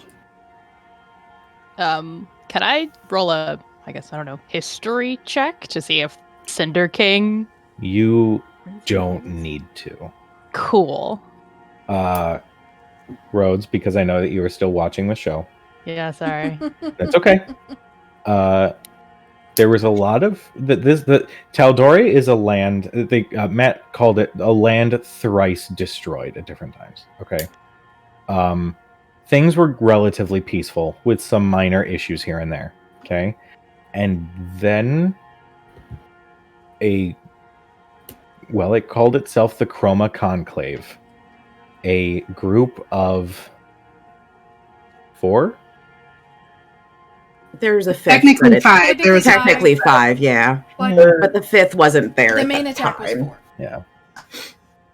5-ish ancient dragons had essentially assaulted Tal'Dorei. one of which actually made it a point to harrow Western for a while. The Cinder King, an ancient corrupted red dragon, was the de facto leader.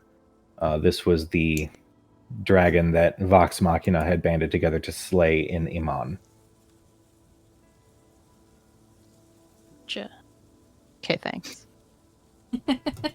How long ago would that have happened in compared to present time? That would have been what, like 5 years in the past? 6 years, maybe? You said the end of the campaign was 5 years. That was probably like 6, 7? So I'll say 7 years ago. Okay. I'm just trying to figure out if I would even recognize the name. I would say, given that you're sort of coming from an outside perspective, in that you're sort of new, go ahead and make me a history check. I'll do the check, but I have a feeling it would. Let's see. History check will be a 11 plus 16. 16, you're good. Yeah, you know. But I'm gonna say that even with it, it's more of a I've heard this name. I know it refers to a dragon, but I don't know the history of what happened and what it did and how deeply it scarred the lambs, because she would have been in Wildmount and she would have still been at home. So information would have been scarce at the time. Sounds good. All right. And then Faraday and Dermot, I would say you might not have really heard. I mean, you can go ahead and make a check if you would like, but I know in terms of like how easy it was to access that information given things. It'd be a history check. Yeah.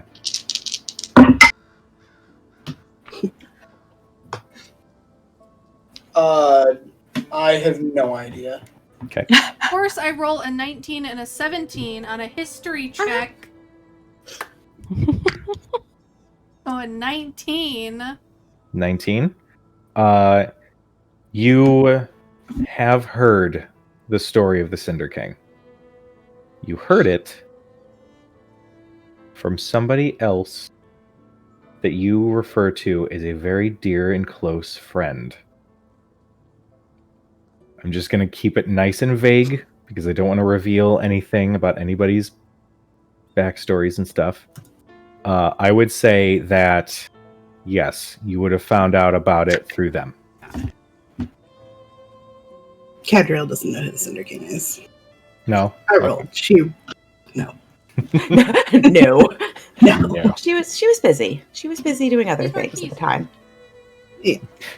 She's Marquesian. She's too busy being Marquesian. She's too busy hanging out with. She's not. Well, I mean, she's from. Okay? She's from Nicodranus. You know, Oh, she she's just from spent a lot of time in Marquette. She was at the beach. Yeah.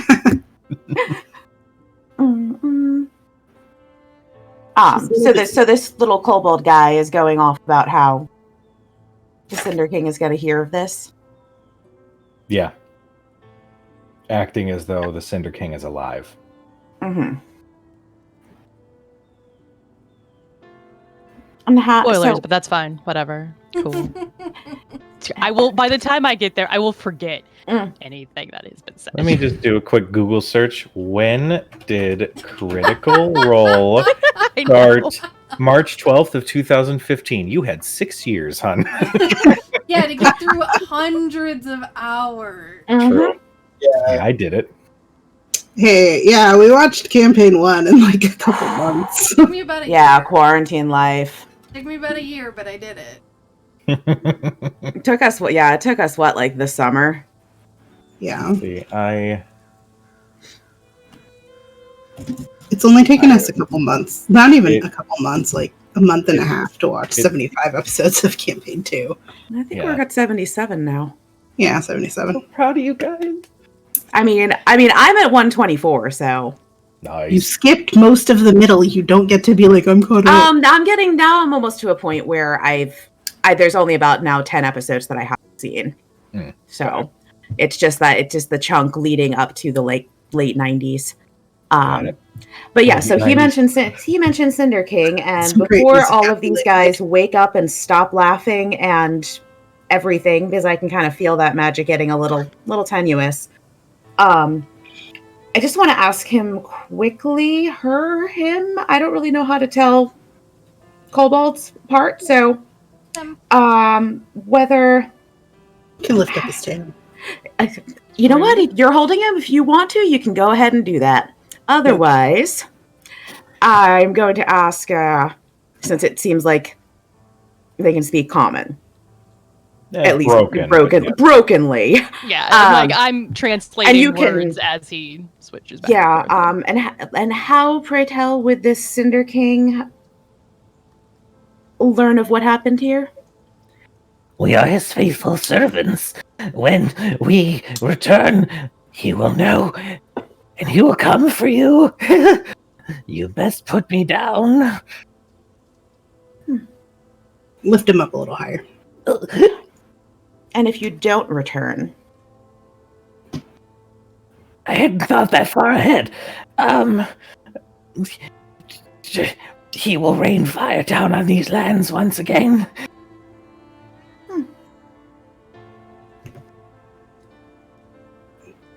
And what happened to him the first time?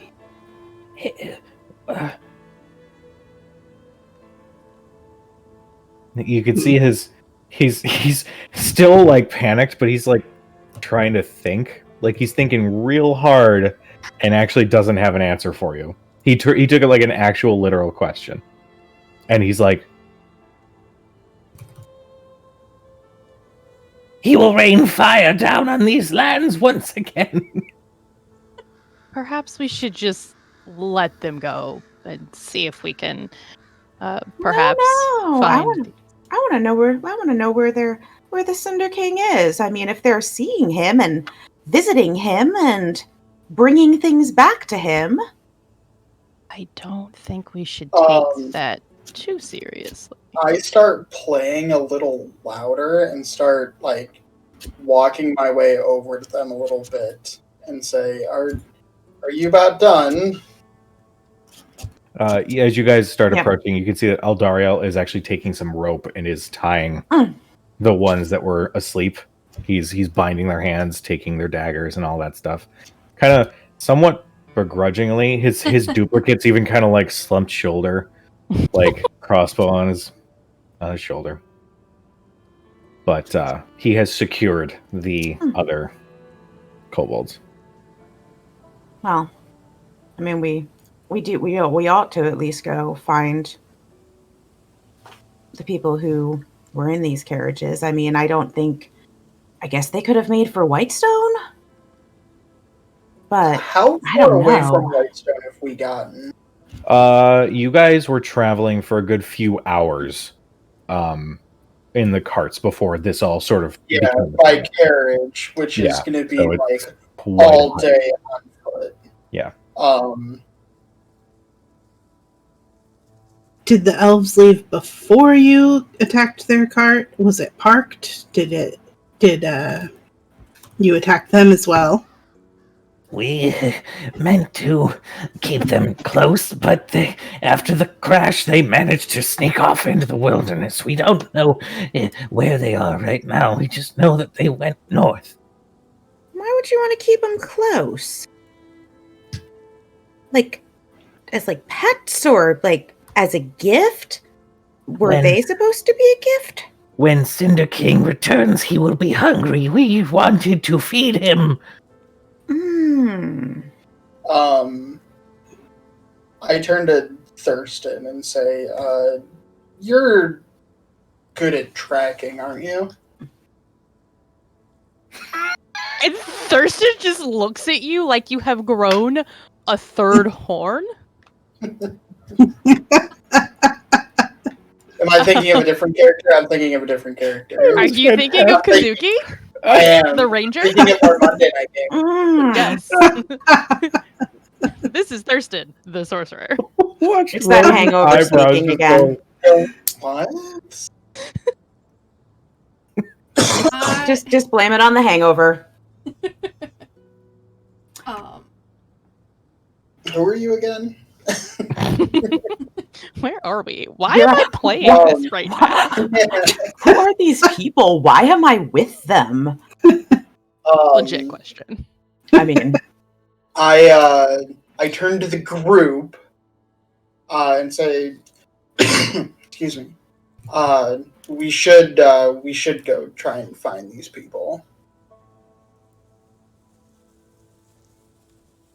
Agreed. I'll lift up the little kobold and I say, I'm going to let you go.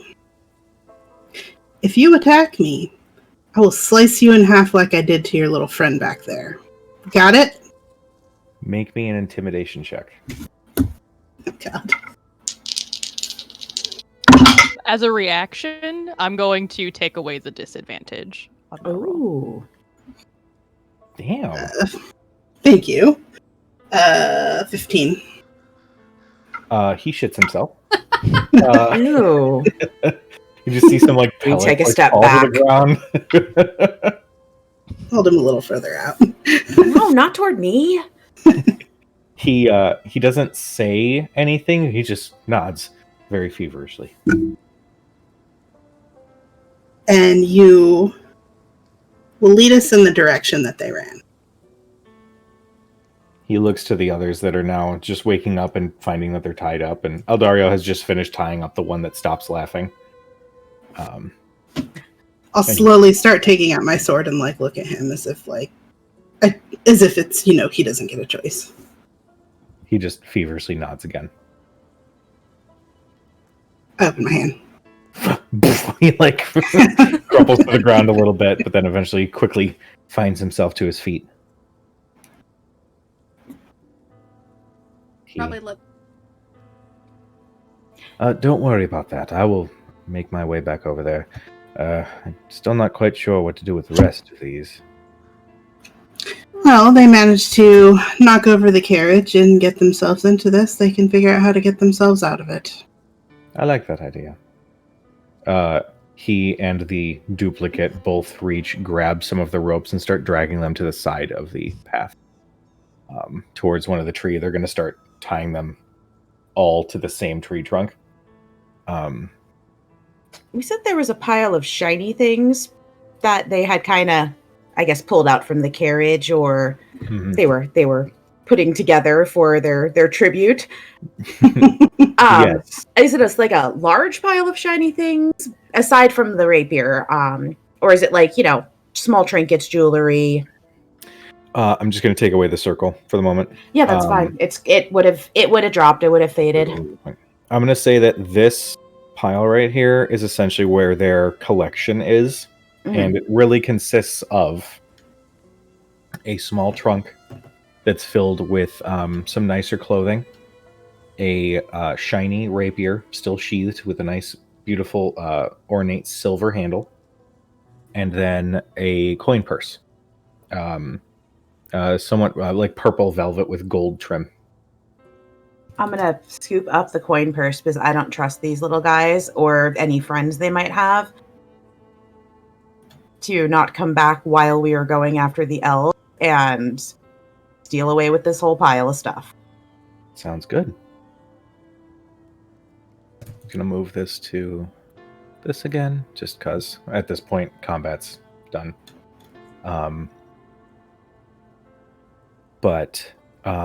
You pick up the coin purse. Are you doing anything with the other items, or are you just kind of leaving them there for the moment? I don't know what the hell to do with a rapier. Probably stab myself with it. Doesn't Yeah, Can't if we're bring going. it. To Yeah, if retrieve we're gonna them go with their wares. find them. Yeah, I mean, I just don't. I mean, if we leave it in the middle of the road, someone else might come across it. There were a lot of kobolds that came out of the forest. Actually, maybe we should just can I put the rapier like in one of my scabbards so I can give it to whoever? Yeah, I mean, I wish I could. I can't really do anything to obscure it or hide it or vanish it. Perhaps it could be taken back to the Ben Mez carts and our cart for safekeeping. Yeah, and when we feel return, That's we a can good- return their items. Yeah, we that's a can- good idea. I would imagine that with their cart being destroyed, they might appreciate coming back. That's At why you least guys are maybe traveling ignoring with me. us for a little bit. Mhm. I was just gonna ask Eldariel if the Benmez were going to stay here while we dart into the forest and try and find those people if we have that kind of time. Well, yes. point. I mean, we've got our carpenter working on your carriage. A carpenter whose name I totally don't remember. But that's a side note. He says carpenter, and Thurston looks at the other cart to see if there are any salvageable pieces. I mean, if it's no longer used. Now, hey, that's a valid Mhm. thing. Make an investigation check. Not really good at that. That's a 2. That's a cart. You That's a cart. are satisfied that you have found the exact pieces that you need. They might be a little burned and a little bit splintered, but you are 100% like, I found the part, it's right here. There's just this teeny little flame at the end, but that's gonna go out in like 2 seconds. I'll be fine. I'll be fine. Or an hour. Just pat it out. It's fine. Just pour some water on it. See, it's fine. I mean, seems legit. But yes, if his carpenter does see anything from this cart, which obviously can't be used again in any way that would help the process, then, I mean, if we're gonna save their life, then I feel like taking a few pieces would be, not really out of the realm of what would be okay. Well, that is a good idea. If you all mean to find the people who were traveling in this caravan, then by all means, I'm going to return to the cart, make sure we can get everybody moved up here at this point, see if we can't salvage something to speed up the repairs of your carriage, and then, yes, hopefully that will help the situation a little bit more. The duplicate kind of gives a... Yeah. And then Eldariel turns, oh, sorry. And then the duplicate slowly fuses with the image of Eldariel and disappears. So dope. See. I'm just watching this curiously. And you had grabbed all of their weapons. And Yes. Correct? He's got this small... He grabbed one of the small crates that was among the debris, and you see that there is it's filled with 5 of these rusted, curved, chipped daggers, along with several large rocks. I just thought I'd make doubly sure. I take one of the daggers and inspect it. It's just like a trash dagger. Make an investigation check. Investigation check with a hangover. That is a 8. An 8. This thing looks like shit.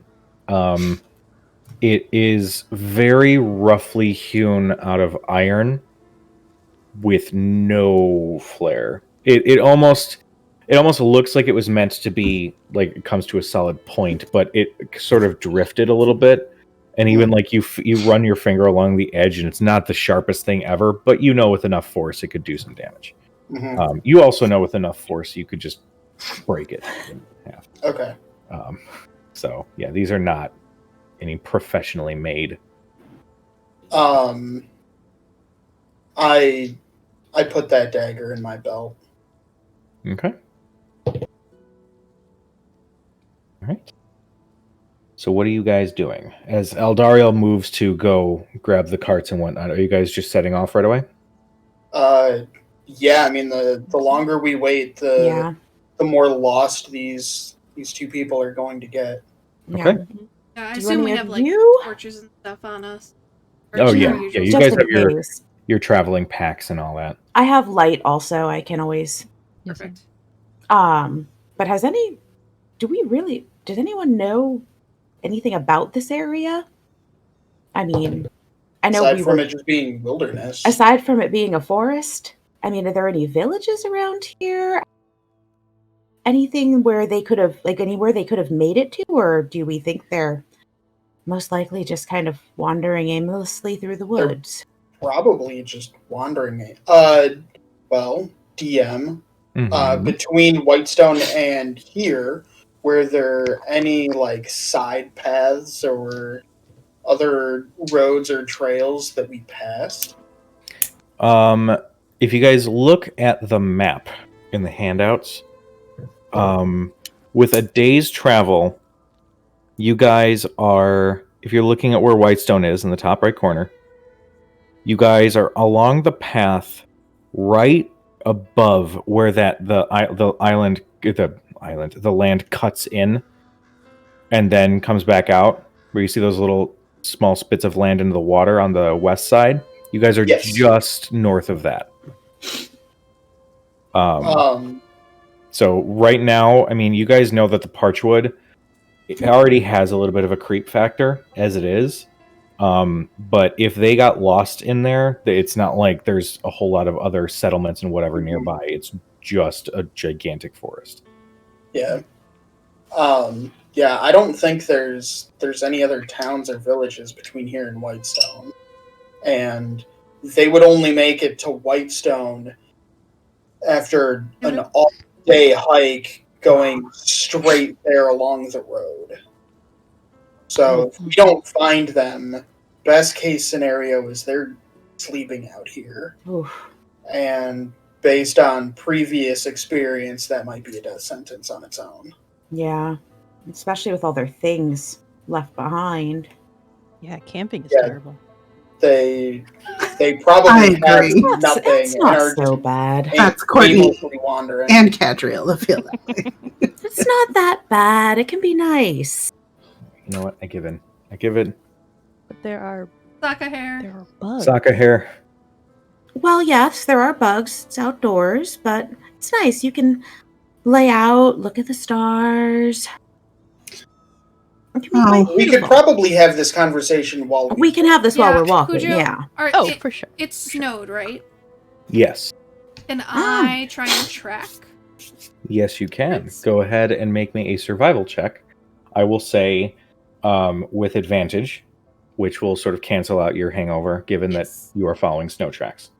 I want to like nudge the little kobold that I dropped on the ground with my foot and be like, "Let's go." 17. 17. Okay. You guys set out with the kobold and Faraday sort of somewhat leading. With Faraday's survival check, what are the rest of you guys going to do? I need everybody to pick a skill that is not survival, that is different from everybody else. What are you guys doing to kind of help track and move through the thick forest to try to find these missing people? Rose, I fucking love your physicality right now. Just like, yeah, this is what this character's built for. I know, right? I want to spend the time literally calling out to these people. Okay. Just advertising our presence, trying to draw them to us. Okay. Is that something I can make a performance check on? I would say, sure. Yeah, go ahead and make a performance check. Okay. For the fun of it.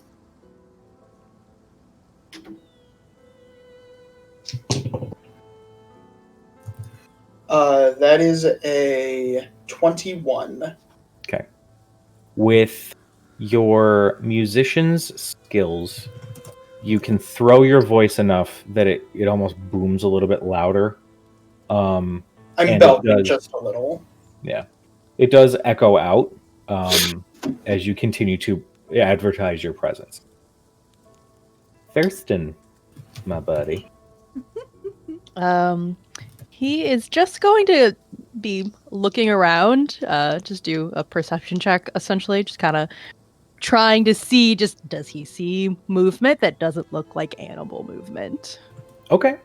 Go ahead and make me a perception check. That's a fucking natty one. Jesus. So, 5. 5. So, as you Not to get are, snow issues.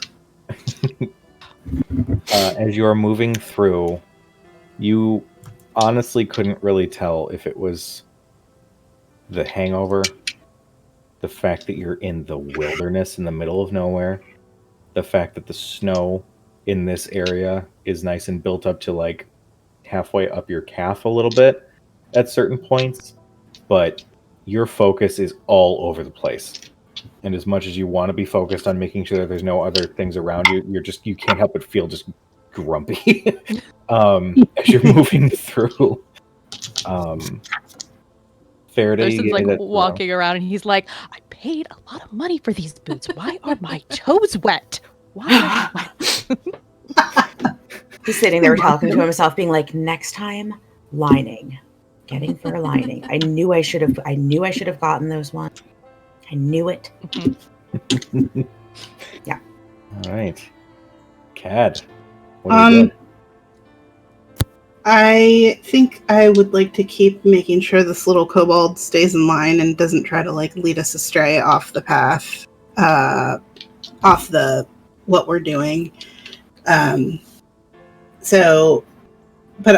I would like him to think that I'm not there, so I want to go stealth and then like every so often and just nudge him along. Okay.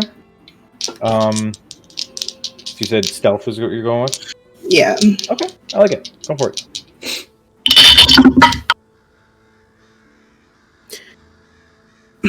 10.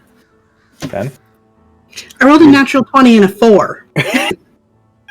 This hangover thing is rough. I know. Fucking killing us, man. You guys are you're struggling a little bit to find your stealthy medium, mostly because you're also trying to keep an eye on this kobold that is sort of following along with you, and you try to essentially you ever watch Galaxy Quest? Where Long time ago. where he's dodge rolling in between things, and everybody else is just walking. You're trying to do the roll to keep cover, but with the snow being built up so much, and with the wind starting to get a little bit more piercing, the energy is starting to sap a little bit. So it's been a little bit difficult to kind of keep your cool as you guys are traveling through. It's like when I'm playing Hades and they spawn all the stupid casters and they hit me with those Fucking fireballs. Bullshit. Arathea, what you doing? I would like to keep an eye on the kobold, specifically his expression, and see whether or not, as we proceed in the direction that he indicated, there's any sort of change that might indicate that this was actually, there is no elves. There's no nothing. He's just leading us to, I don't know, den of whatever. Okay. Make me an insight check. All right. I normally get advantage on, so it would be a straight roll? Yeah, straight roll. Okay. Oh, which one? Don't fuck me. What is that going to be? It is a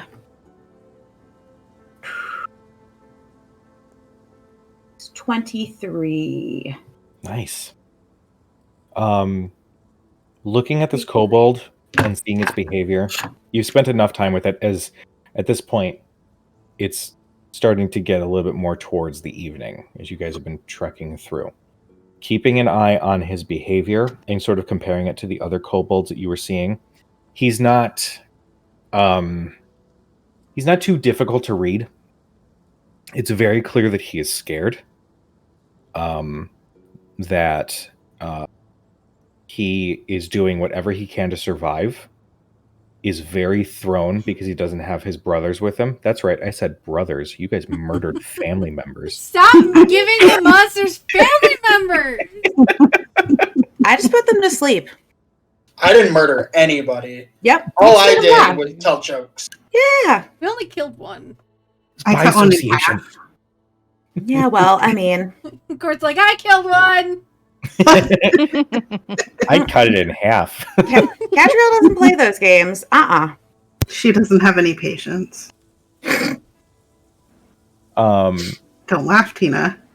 It's fine. Everything that you're seeing with this creature is 100% legitimate. Okay. Well, at least that's good. So he's either a really good liar or he's not trying to lead us into a giant pit of doom. He better not be. Well, if he does, I guess he'll be coming down there with us. So And Maybe half of him will. oh, Cadriel. And then sorry, just 1 second.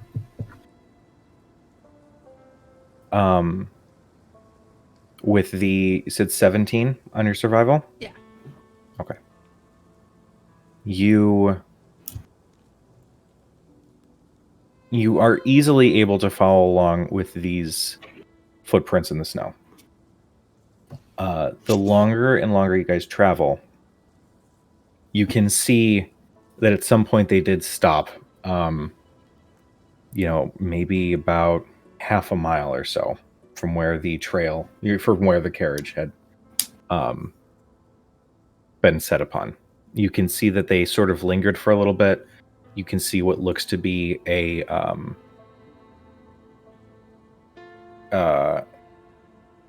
small grouping of what looks like dried wood in like a very small rudimentary campfire.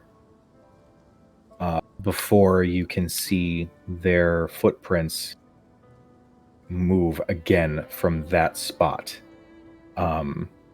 This time, the footprints are sort of similar to when you first found them by the trail. Quick, not very clean prints in the snow itself. These are like quick, dashing through in between the trees.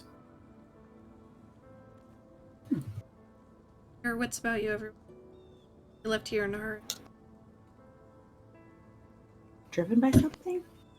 Yeah, are there any other tracks in the area besides these two sets and ours? Anybody who would like to take a look, go ahead and make an investigation check. Ooh, I get advantage on that one too. Doesn't really matter. This level of exhaustion is getting to be a real bummer. Bitch and a half. Oh, Dustin, God. I think you know how we felt in the Monday night game now. Yeah, huh? now you know how we felt in Avernus. Exhaustion sucks. Oh, 13 for me. 11 for me. Okay. 4. Okay. 15. Okay. And then Thurston, what'd you get? Thurston didn't even try. Thurston's over it. Oh my god, I love it. Over this whole part. He I expected don't know about carriages. you guys, but I could use a nap. I will say collectively, you guys can see that there is another 2 sets of footprints that are traveling sort of parallel. These footsteps are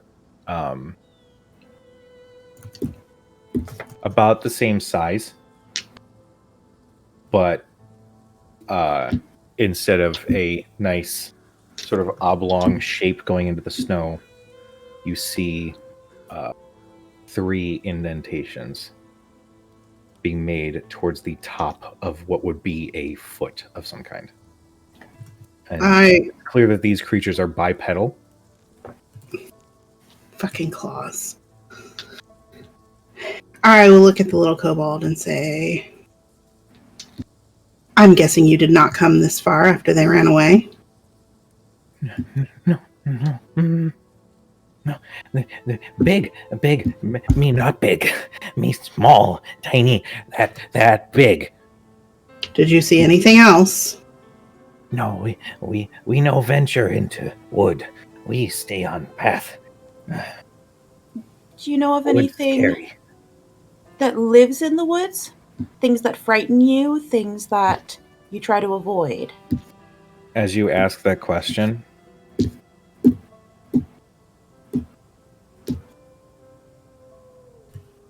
you can hear Lord.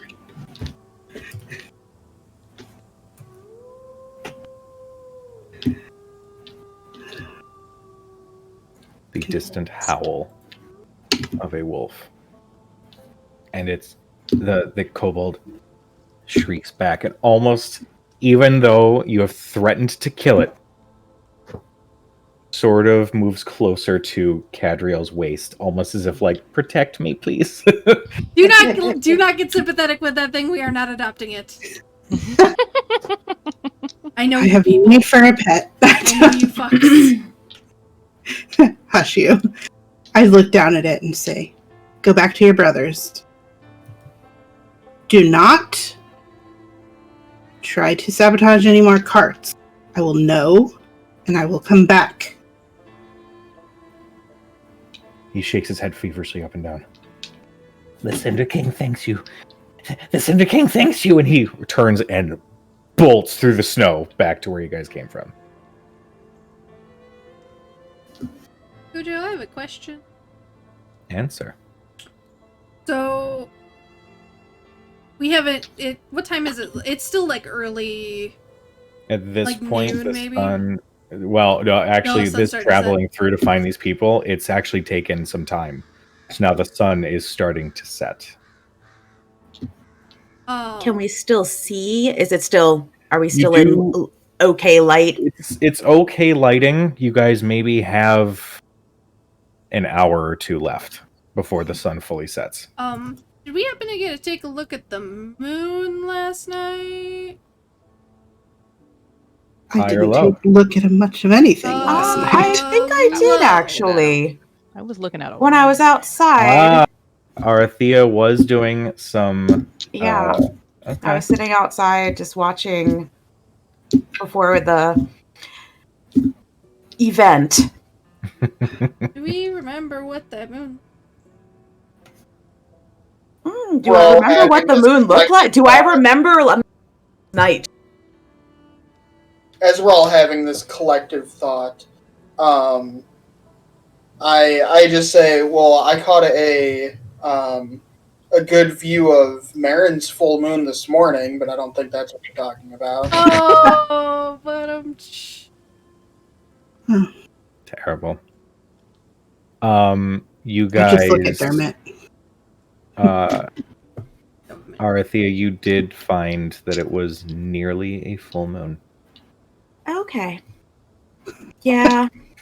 Yeah. I need a gif of Sam doing that That face. immediately. That was just. I don't know if Faraday would know any of this. Although there were wolves, like bipedal wolves in Feywild. I don't know if she ever encountered them. Yeah. I will. So that reaction is mostly Sam. Well, It's wonderful. she can. I will share that. Last night the moon was not quite full. I mean, it was clear. It was almost there, but I suppose it could be a full moon tonight. If not, it's certainly close.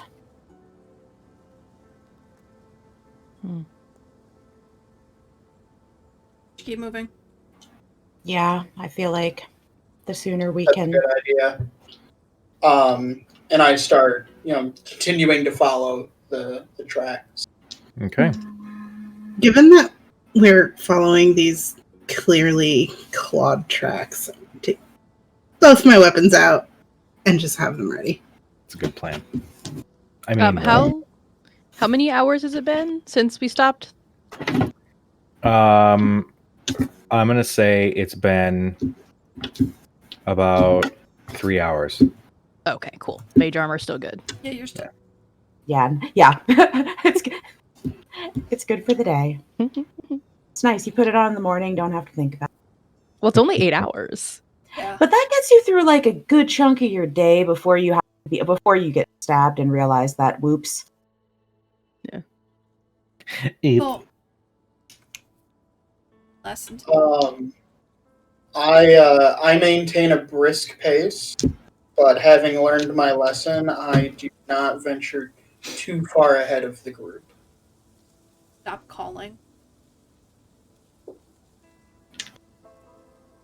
Do you continue calling? I probably stop calling. Once you see something much bigger than yourself having left footprints. Yeah. Trying to find a good map here. There might be something else. Are we still seeing 4 sets of footprints, or was the 4 sets of footprints only back there, and are we only seeing 2 sets of footprints now that are clawed-ish? As you guys are moving through, I'm going to let the investigation check ride.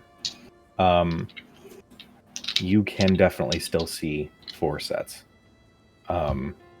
You're seeing that the stride between the clawed ones are starting to get a little bit greater between each step, because it's clear that whatever was tracking your elf quarry caught a scent and was moving in quickly. And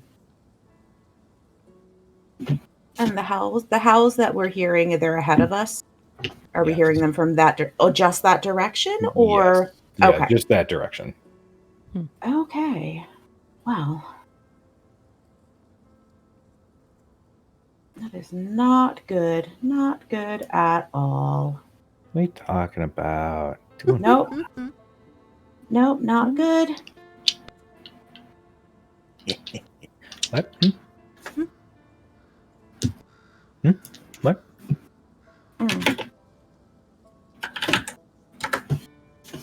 Don't mind me as I literally throw together a map. It's all good. Good. Ooh, I gotta put all those 2-minute tabletops in In the drive. the drive.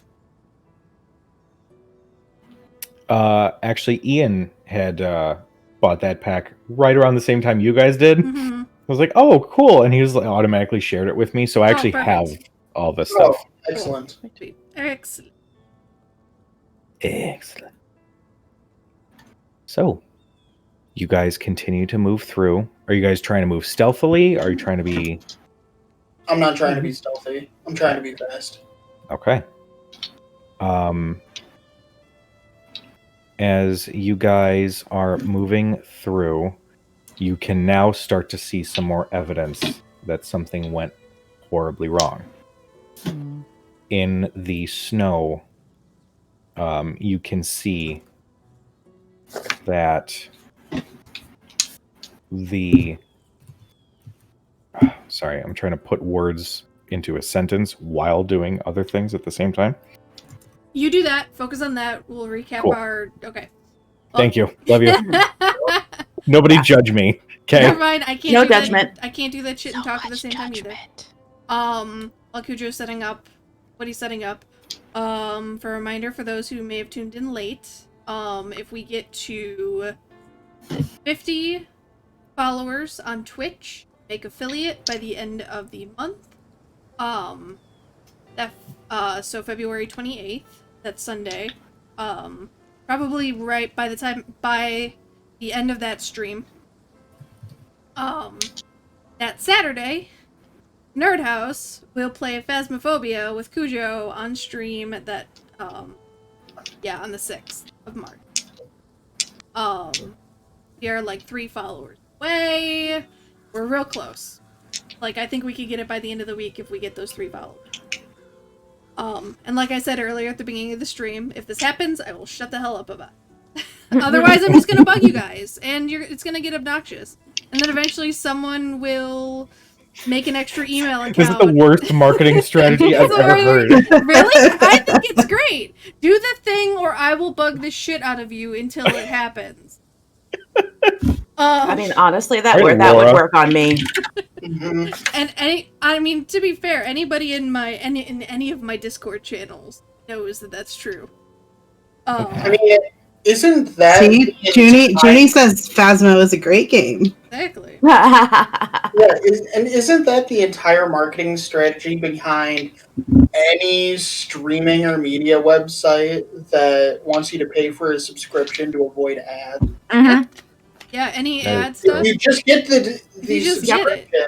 Or register your email. Yeah, we'll just stop bothering you. So yes. Bother you more when you will- register your email. The 3 scaredy cats will play Phasmophobia, and it'll be like old times and horror game nights. Yes, it'll be tons of fun for the viewers, and I will never sleep again. Because anyone who really knows me knows that I am a huge bitch when it comes to scary movies. In addition to that, Cujo was so very valiant in saying that if we got to 100 followers by June, he would buzz his head. I would send Overtone in whatever color he wanted to dye it whatever color. Actually, I'm gonna double down. Okay. Not only will I buzz my head, Sam, you decide what overtone color shit. to send me. You scared me. your heart. Pink. You Hot goddamn pink. You You scared have to me. send in the Just know that bleach you're too. going to have to explain to my good friend who's a booker at Backbreaker Wrestling, go follow Backbreaker Wrestling on Facebook, why I'm now going to have hot pink or salmon colored hair. Fine, You have to send in the bleach too. He doesn't scare me. I'll do it. Yeah. So yeah, okay, then I get to choose what color. For a hot second, I thought you were like, I'm gonna double down, Sam, and immediately my brain went and finished your sentence of you have to do it too, and I went, wait a second, Hold the phone. Nay. hold the phone. Well, Dustin dyes his beard blue. yeah. How about this? I was just about to say that whatever color Sam picks for Cujo's hair, I will dye my beard that color. Okay. Yes. 100. Oh, What is it? 100 followers 100 by followers by June. By the end of June or the beginning of June? What are we doing, boys? End of June. End of June. end of June. Okay. Yes. By the end of the 100 fiscal followers. year. And I'm Yeah, gonna I have to go make a email addresses. or a baby blue beard. I'm just gonna put the link in my friend group on Facebook and just be like, hey guys, Yep. just go here. Follow. Just go here and click follow because it will be amazing, and you don't even need to know why. You just need to know that I know it'll be amazing and you love me, want to support me. So yes, so by the end of February, if we get to affiliate, we'll play Phasmophobia in that first weekend in March. If we get to 100 by the end of June, Cujo will buzz his hair, and both boys will dye their respective hairs a color I choose. It's gonna be so good. We should have, you know what we should do? I'm streaming. Instead of Sam picking the color, I could put a poll we up. should put a poll up that if you follow the channel, you get a vote, and chat is gonna decide what color. We can I'm do that regretting too. all of my decisions. Let's make that happen. Okay. So So yeah, follow the channel. Tell your Follow the friends. channel. Tell your parents. Tell your parents' friends. if you follow make the that. channel, you will get a vote. We'll figure out how to do it at some point. I have 5 months to figure it out. That's fine. So yeah, so in addition to that, Sundays, co-op games, we are gonna switch gears from Sea of Thieves for a little bit, probably, and start Raft this Sunday. We've compiled a list of co-op games. We're going to kind of flip back and forth between a few things. Raft, go back to Sea of Thieves, maybe Star Wars The Old Republic, the MMO, things like that. So we will let you guys know what we're playing that day, but it'll be kind of Almost done. Okay. Sorry. No, you're good.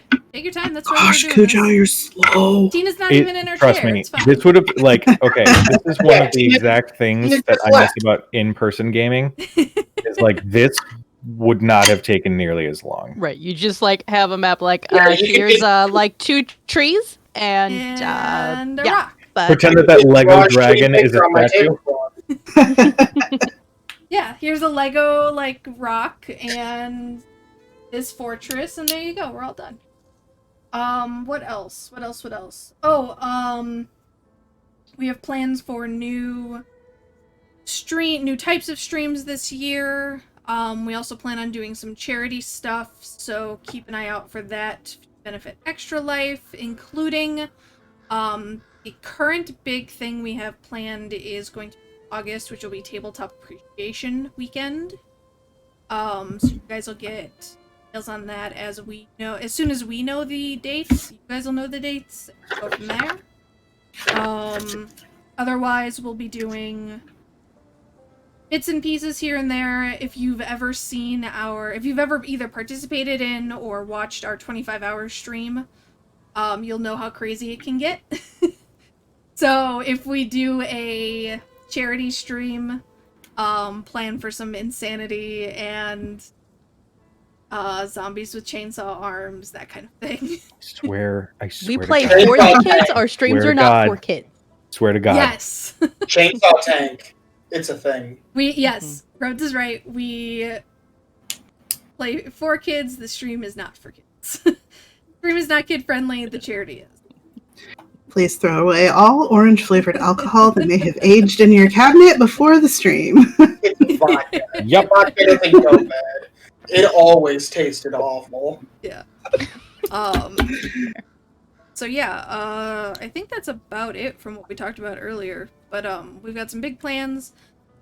Keep an eye out for us we are on Facebook and we are on Twitter. I'm trying to be a little more diligent on being in those places, so yeah, keep an eye out. We'll be announcing stuff and reiterating things.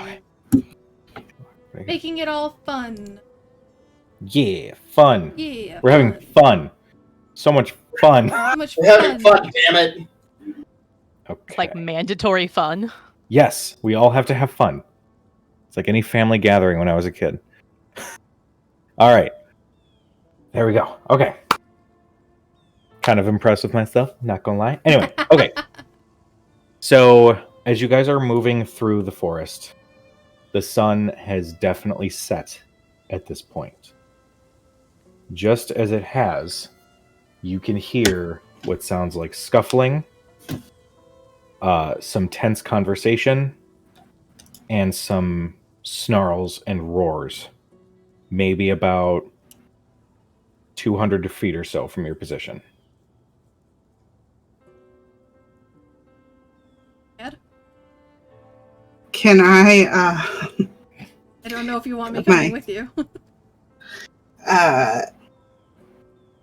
yeah, you guys stay back and I'll go into stealth and kind of swing out wide into the trees and go see if I can see what I can see. Okay. Go ahead and make me another stealth check. Swear to God, if I roll another natural 20 and a 11. Okay. You make your way through the forest, and you can see a small clearing where you can spot a female elf, dark hair. She has a tribal tattoo of elven runes going down one side of her face. Clearly a warrior type, as she has a scimitar in her hand, as she is deftly fighting off two hulking wolf-like creatures, one of which, with what looks to be clothing at some point, is now just tatters and ribbons, as they are snarling and trying to dive and try to sort of stalk this particular elf.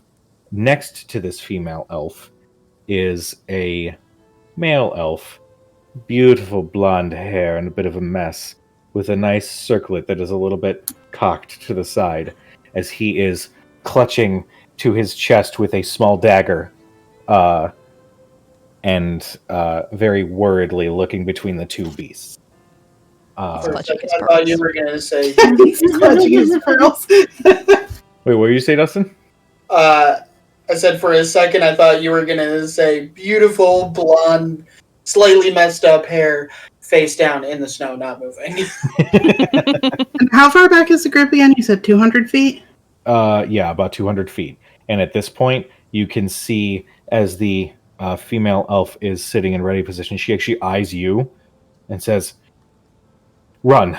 Fucking run. Don't stop." And she continues to try to fight off the two creatures. I will book my way back to the group and say they need help immediately. And then not wait for them to respond and just run back. I run. I follow. Follow Okay. Cad. Can I Alright. take the pendant around my neck and use the light cantrip to light it up the color of the sun as I just bolt straight into the clearing? Sure. What is the radius on that again? It's 20. It's not a huge radius. It's 20 feet. And anything. The save is a dex save of 13. Anything if it's a hostile creature Oh, got it. Cool. has to make a dex save to avoid it. Okay. You guys all dart through the trees and come upon the scene here. Not bad, considering I threw it together in about 10 minutes. Hey. Yeah, looks good. Give me a second while I turn off the mysterious, ominous playlist, and I'm going to turn on the boss battle playlist. Burn my packs. On those fucking cool. You know what it sounds like? Decisions and dragons. I'm trying to get better about using my resources because I tend to be like, oh, I never even did that cool thing that I Yeah. have. So I'm like, no, I'm just gonna use it. Yeah. I'm like, I can only use it once or twice. I'm going to save it for when I really need it. But then, Yup. All right, and for this, just for simplicity's sake, we're going to have the turn order done in Roll20. Wonderful, because then I can put that up.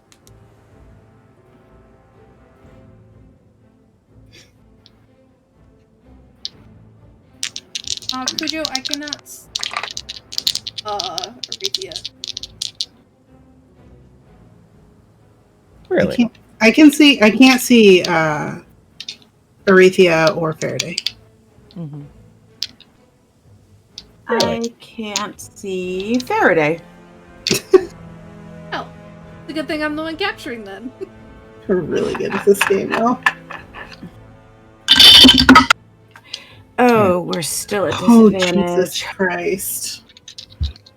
We gotta sleep, y'all. I'm tired of this disadvantage bullshit because I just rolled a 19 and a 2. Does that work a little bit better? Can everybody see and identify each other? I see Yes. the name. Yes, I can see everyone. Yeah, I can see everybody now. Oh, that was bad no matter which way you slice it. 4. Hey, 4 buddies. Jesus.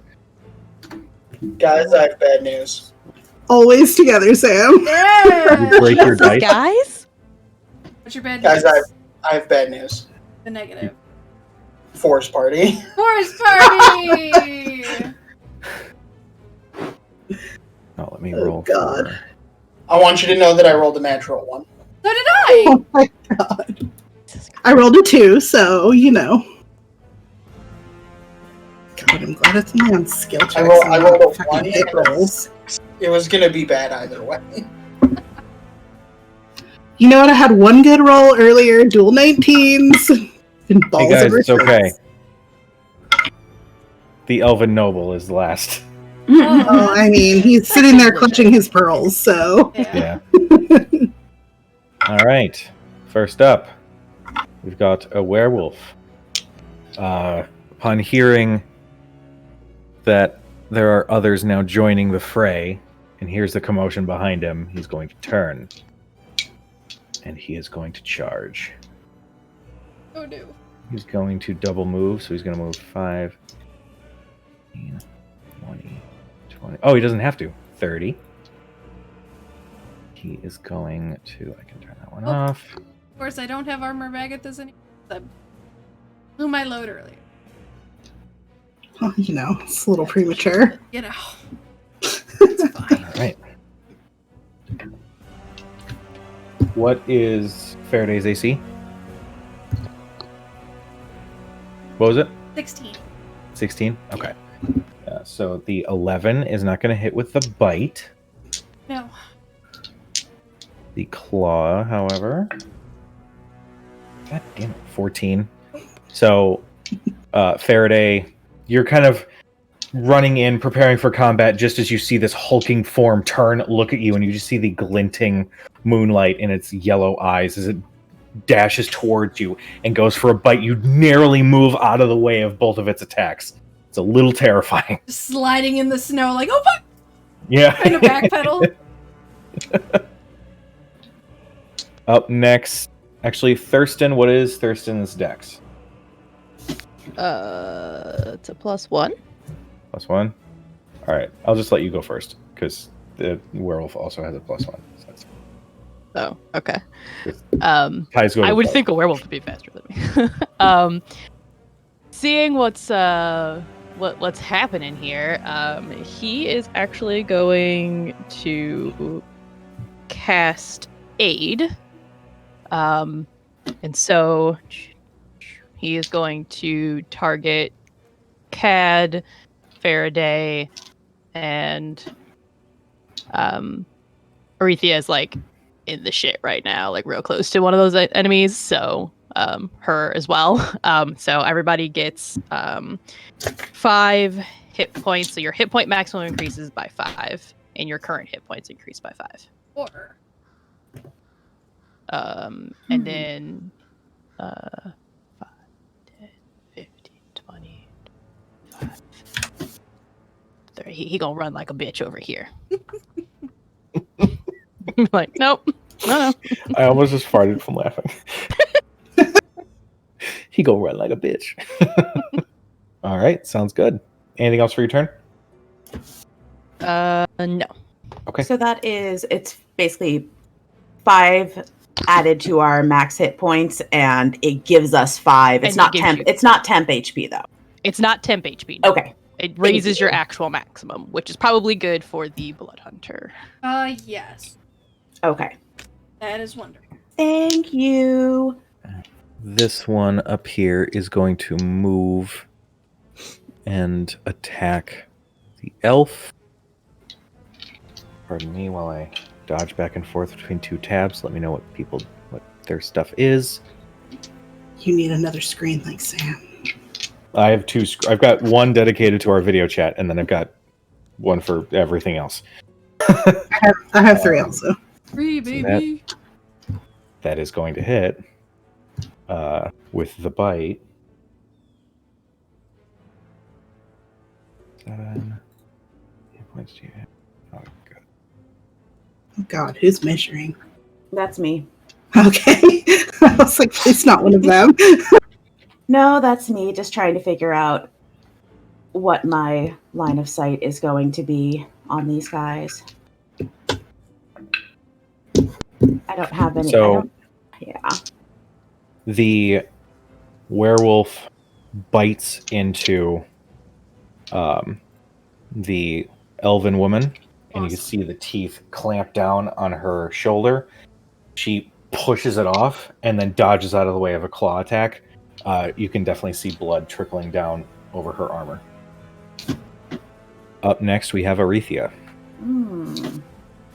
Okay. Just want to check on what the space is on this. Okay.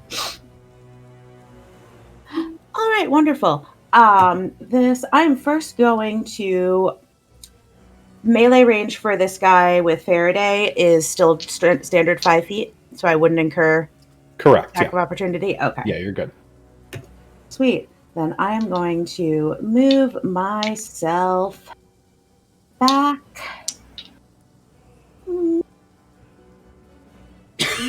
About as far as I can go. Because Thurston had the right idea on that.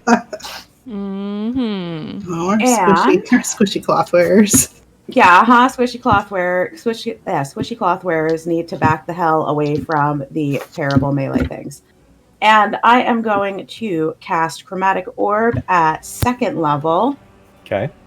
At this guy back here. The one who is engaged with the elven woman. Okay.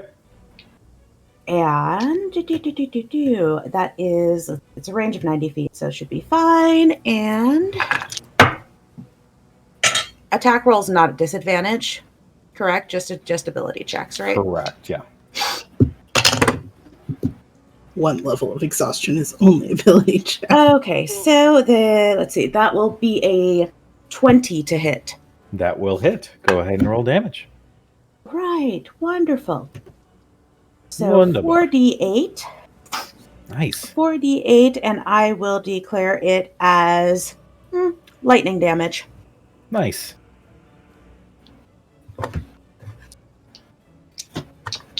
D8.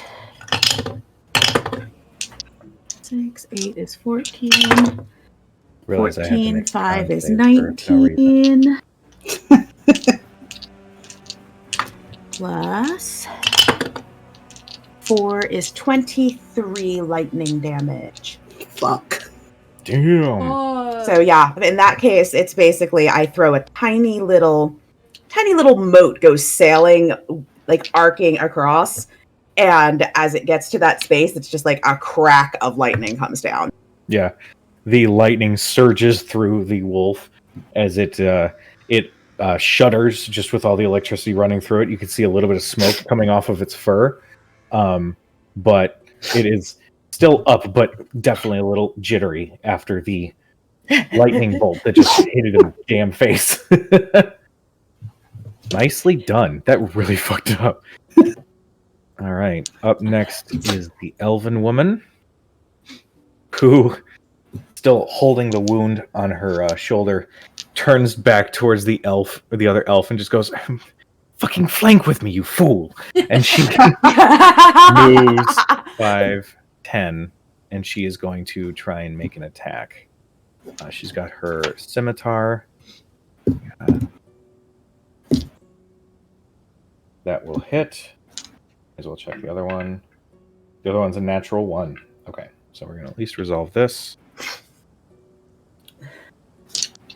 5. Jesus Christ.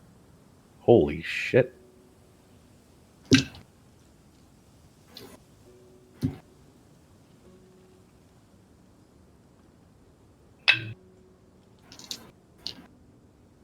Okay.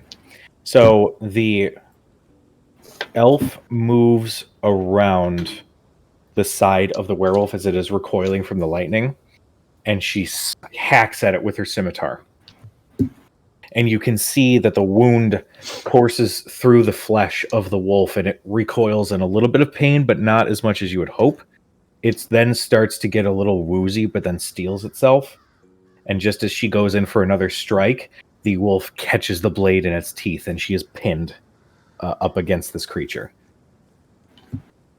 Faraday, it is your turn. Okay. I'm going to yell at Cad to go help the elf. And then if I can do this free action. Yeah, sure. And then as a bonus action, Faraday is going to put her hand out and almost like twist and almost like write a quick rune in the air in front of the werewolf's face and mark it. Nice. So I get to deal extra right damage Nice. if I hit it. And actually, I'm gonna amplify. I'm joining in the measuring Of party. course, it's fucking 4 points, but you know. Oh, we're measuring. Mm.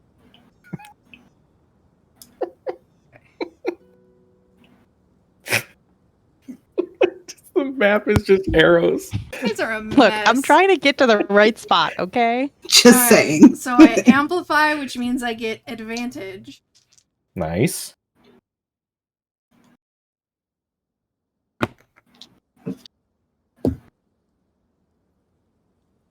I'm going to use my reaction Okay. and stick out my hand. Basically twist it that way and use Chronal Shift, which allows you to reroll. Nice. Yes. Oh shit. Do I get to reroll with advantage or just straight? You reroll with Reroll the with original. advantage. So Yep. Oh! if you had advantage on the original, you get it. Praise No. you. Oh, so much better. So much better. Oh, thank you. That's a dirty So 20. much better. That's a 10. That's a 10. Yeah. It wasn't 11. It wasn't 11. Now it's a dirty 20. Yeah, that'll do it. All right. Do Well, you D20. need Filthy. damage types? Yes, I will. So For reasons.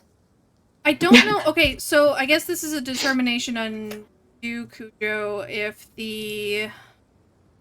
It just says it's an extra additional Hemocraft die of right damage. Okay. Oh, fire, then. Never mind. So the slashing damage is... Happy I could help. I just had to talk it out. I know how to play You're this good. character.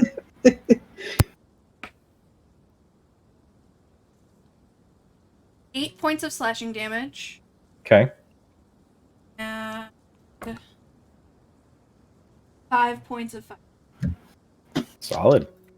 The slash with the whip, it finds purchase. It doesn't quite do as much as you'd hope, but then you see the wound sort of inflame a little bit, and that you can see it react and whimper a little bit, but then it looks right back into your face and lets out a snarl. Yeah, I thought that was going to be the case. Considering I already helped it. Up next, we got Cad. Okay. I'm going to use my full movement and my bonus action to dash to get to the elf. Okay. So 5, 10, 15, 20, 25, 30. 5, 10, 15, 20, 25, 30. You can get to right there. I can't get to flanking position. I don't have enough movement, so I'm just gonna take a couple swings at it with Okay, my go for it. Blade of Chaos. Ooh. That's right.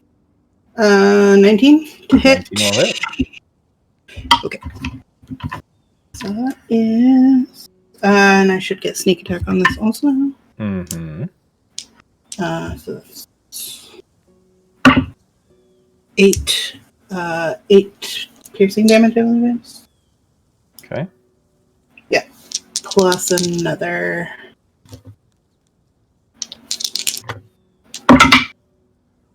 Plus another 8 piercing damage. Nice. And then I'm going to use my offhand to just take another swing at it. That is also a 24. I assume that hits. Oh, yeah. That'll hit. For another 4 points of piercing damage. Dude, holy shit. This wolf's looking a little rough now. In the not even one turn, it's already looking a little on the rougher side. So, but yeah, you dash right up and start hacking this thing, and it's still up. It's taken the beating a little bit, but it's definitely now covered in its own blood. Well done. Great. And that's it. Okay. Dermot, what you got? I offer it a drink. Yeah. Nothing. Of poison. He casts friends. A little late for that, buddy. I am going to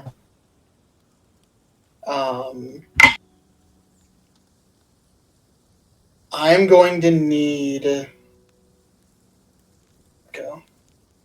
The wolf that Faraday is fighting, I'm going to need him to make a wisdom saving throw. Okay. That's a 2. He will fail. No. And I start playing some sweet battle music with Fiona. And I say, "Oh, did you hear about the cow who cried wolf? Fake moose." And the wolf begins to laugh uncontrollably. The In my wolf- head, also, your battle music is a song from Cheech and Chong, the Christmas movie. They're like, Actually, like right now, it's probably like fucking like Flight of the Valkyries or something like that. I'm going with like somehow he pulls out Fiona and suddenly it's like Two Steps from Hell's playing. Yeah. But like, you know, it's what I literally was just thinking. him playing Fiona and all the sounds are coming. Yeah, the wolf looks at you with a snarl, and then you finish the joke, and it kind of goes, "Arr?" And then just starts laughing uncontrollably and falls on the ground. Oh, God. God damn it. And then as a bonus action,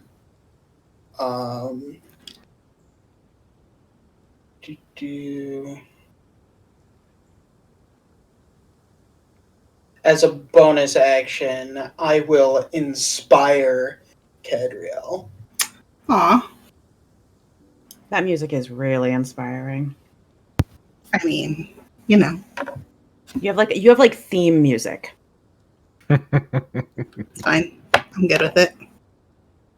Start rocking out. Headbands.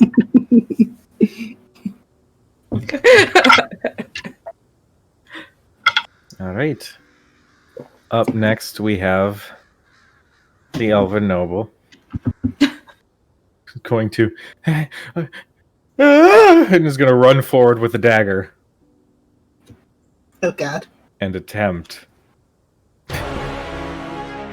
Jesus Christ, sorry about that. What the hell was that? Just came on. Fiona. Sorry. The That was volume Fiona. settings for me were not ready. That was me. Sorry. God. Fix that too. I thought I Okay, hit a we're good. button. Did anybody pee? Are we all good? He is going to attempt to attack the wolf and aid his companion. Curl. He will hit. Hey. With his dagger, that's like a 1d4. That's 2, Hey, you know what? Hey. All damage is good damage. which is reduced to 1. Oh, honey. All damage is still good damage. All damage is still good. He just like gets this slight piercing into his arm. He goes, I did it! I did it! And then the wolf just slowly turns and then kind of lets this smile out as he's now within melee of this thing. We are back up to the top with the fucking laughing hysterically werewolf. It is going to attempt a wisdom saving throw. That's an 8, so he'll just stay there. Nope. Still Thurston, laughing. it is your turn. God damn that spell. All right. The DC This- isn't. Tree. Oh, go ahead, Dustin.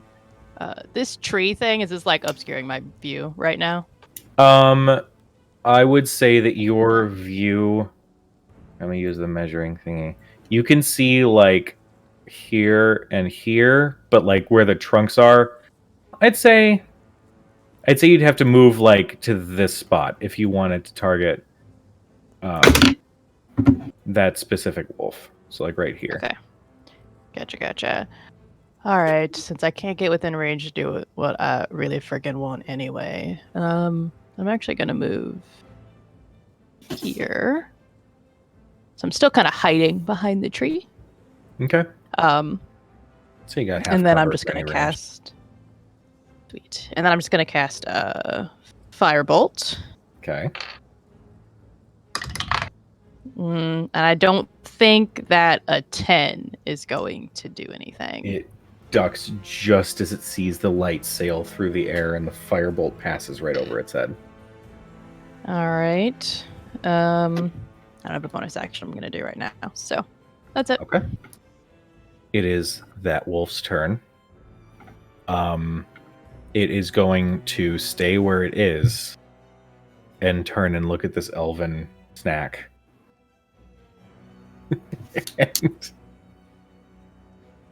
Sam, I am so glad I got a wheezing laugh out of you.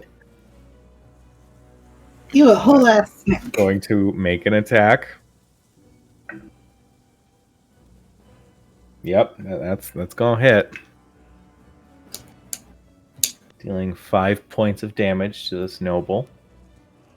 He is then going to make a Constitution saving throw. Oh fuck. He'd make it, did he? All right. It is then going to strike out with a claw. All right. Or the face that went with it. That was... Oh, that was a... Wow. The wolf missed with the claw.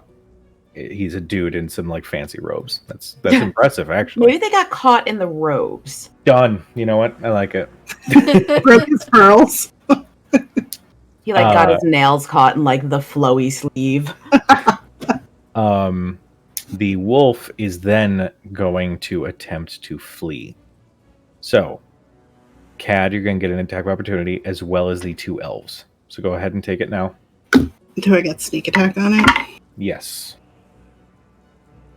Because you have an ally within 5 feet of the enemy. 23 will hit. Because she will also get sneak attack on it. Oh shit. So, curious. Let me know what your total is. 13 points of piercing damage. Okay.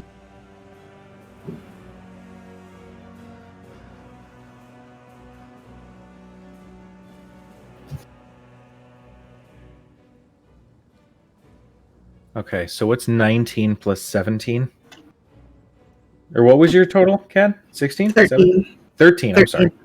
So 19 plus 13 is 32. 32. So you and this elf, the moment that this thing tries to dart away, you both reach and stab directly through its chest. Almost at the same time. And this creature falls to the ground. Just a mess of blood and gore.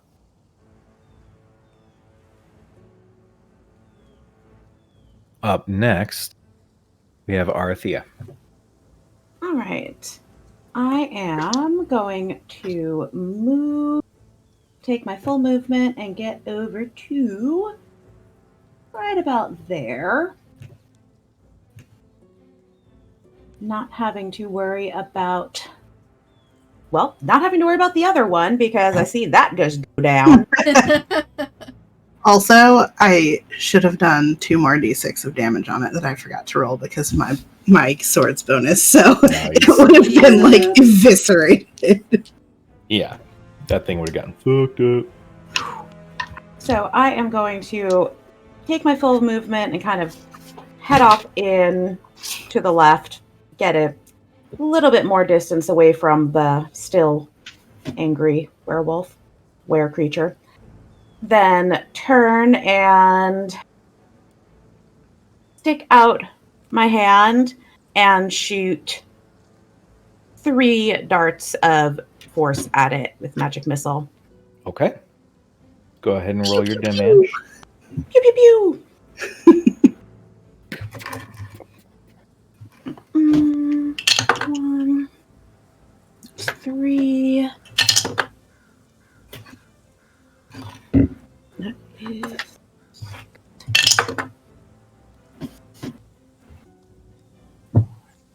That is... that is 10 force damage Solid. that it will take from that. Okay. And yep, now I'm just going to kind of look nervously in case there are others. All right. Now, the rules of Tasha's Hideous Laughter. If it takes damage, it ends, right? No. Son of a bitch. You get advantage on yours. Okay. Um, I'll just put that back on there. Yeah, the target. At the end of each of its turns, and each time it takes damage, it can make another save. If it's because of damage, he gets advantage. That's a 19. A 19 will do it. So Ruh-roh. he saves. Ruh-roh. He's still prone. That's fine. That's prone. Nail, man. All right. Up next is going to be the elf, the elven assassin lady, who, after cutting down this werewolf, looks up to Kat and kind of looks her up and down and says, all right, follow my lead. And she is going to dart 5, 10, 15, 20, 30. She's going to bonus action dash 35, 40. She's going to basically bolt from that spot and dive with her scimitar out, trying to fuck up this other werewolf. She's not gonna cut to the side or something. For like that advantage. Just saying. I'm just like, she knows about this being a thing because she said it Yeah, earlier. That's the only Did reason. yell at him to flank her. She's a little high on adrenaline, okay? In Cujo's defense, if she's a rogue, she doesn't need to flank to get the advantage here. Having an ally in melee with the enemy gives her advantage. If she's a rogue, which I assume she is. She's an assassin rogue. Oh, then yeah. That's going to hit. Oh, We can be rogue friends, even though Yes. I'm Phantom.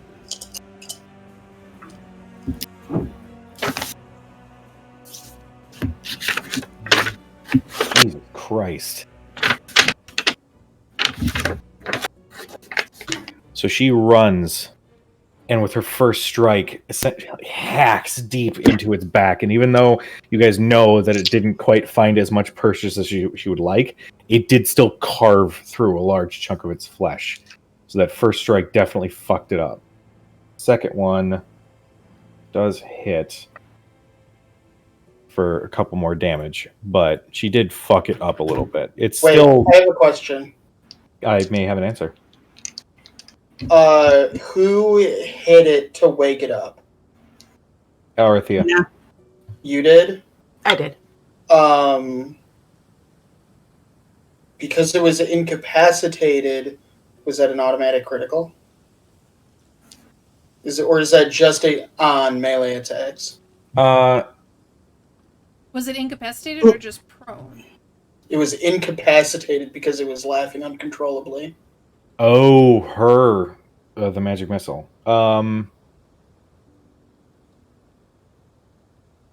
It was a magic missile? Yeah. Yeah. Then there's no attack check. There's no attack Right. roll on it. I'm going to say... Yeah, you know what? For magic missile, because it's specifically designed to avoid the Mhm. to hit roll, I would say that the only downside is that crits, unless it's like vulnerable to that kind of damage, I would say that in that instance it would not have necessarily crit. It just guarantees the hits. Does Okay. that make sense? Yeah, that makes That sense. makes Yeah. sense. Okay. It makes fair to sense me. that you can't crit on a magic missile. Makes Yeah. sense you Yeah. can't crit I on would say something that's that a you don't pretty roll decent on. trade-off.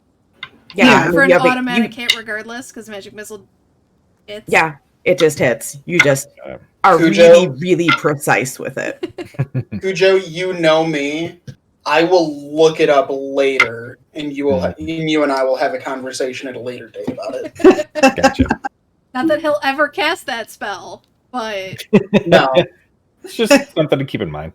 Yeah. All right, so that is her turn. Faraday, you're up. So prone? It is still prone. Color. I get it. Fuck it up. We'll see. 17. 17 will hit. Don't get the bonus, but it's okay. 2 points of slashing. 2 points of fire. As Okay. Faraday watches this very competent rogue come barreling up and just hack and slash at. Yeah, you keep whipping the shit out of it, and it's looking rough, but it's still kicking. Up next we have Cad. Okay, I'm gonna move to here, and I'm flanking with Faraday. I'm just gonna take a couple hit strikes at it. Do it. Say thank you for saving some for me.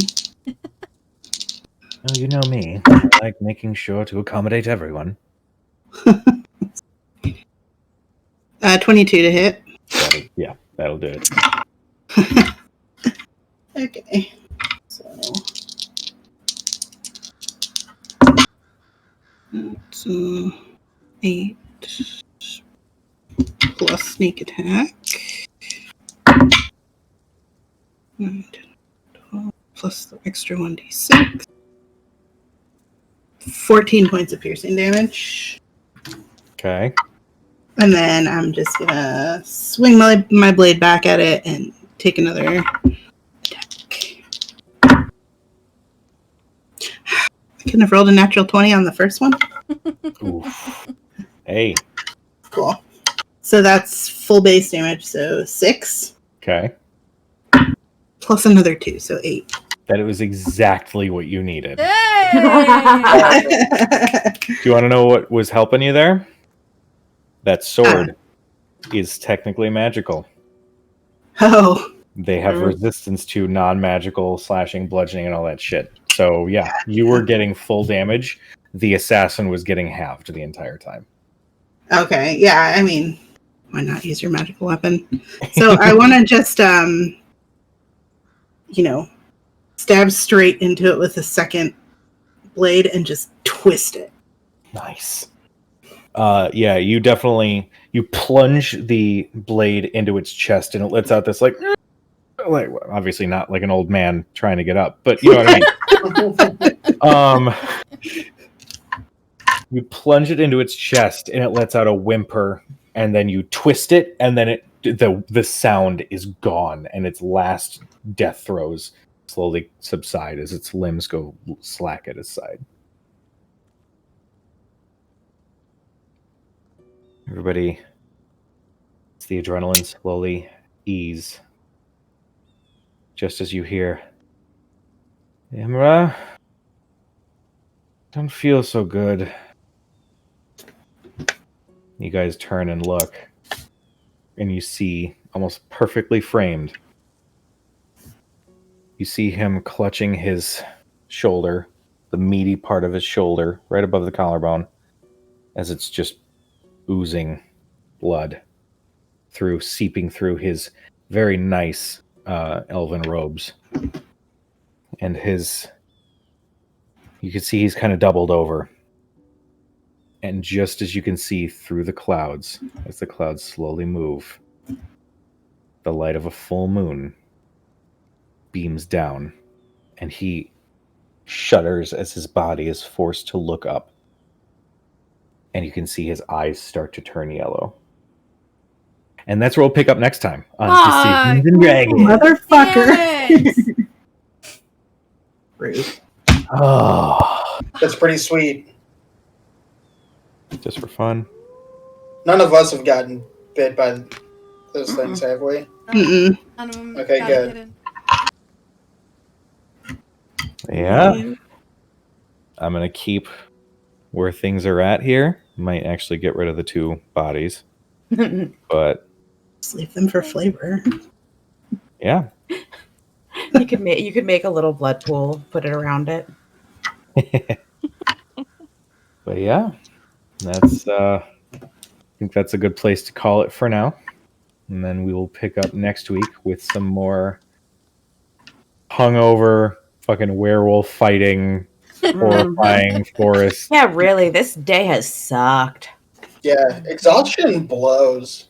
It Yeah. does. I almost feel bad for my Monday night game. Almost. Yeah. Mhm. Maybe you should take that to heart. Almost feel Almost. bad. No. You know the other thing my Monday night game really hates? Hmm. Lycanthropy. New creature. That's Yep. true. Nice. Okay, Safi's having a whole existential crisis, but that's fine. She's fine. My Monday night game, five characters in the party. I'm pretty sure 3 of them have lycanthropy of one sort or the other. As of now, yeah. That's so mean. There's gosh. one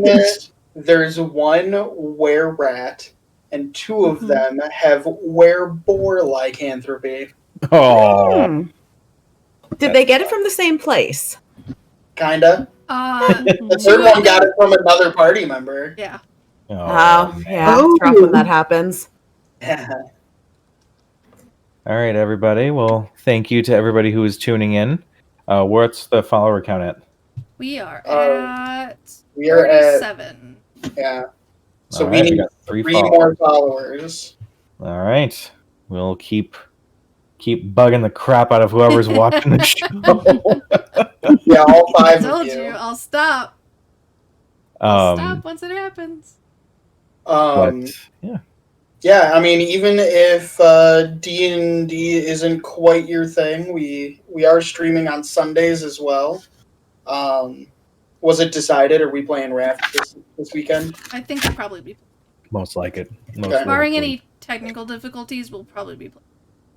Okay, Yeah. so Raft, possibly Sea of Thieves. If the bad taste in our mouths is worn off by then, Nah. probably not.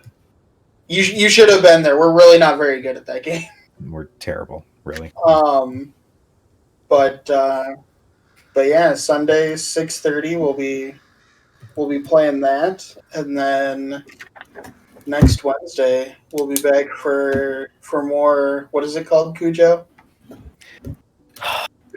Guys keep asking me. I saw your eyes light up like I was gonna say. No, I'm not gonna let you off that easy. Guys keep asking me to do this thing, and like I'm just being really honest. It kind of hurts whenever I have to go Decisions and Dragons all the time. Okay. Never But you gets also old. came up with this. You Yeah, did. this is your fault. You did. I think the original dance shuffle, whatever it was a lot less manic. It was just Yeah. like Decisions and Dragons. No, but it gets It's worse evolved. with the retelling. Yeah, I like the evolution. Yeah. Yeah. Good. All right, guys. Well, all of you guys watching, any of you guys are watching VODs, don't forget to love each other. We love you. Yes. And yeah, take care of each other, and we will see you guys later. Night, everybody. Good night. Bye. Bye.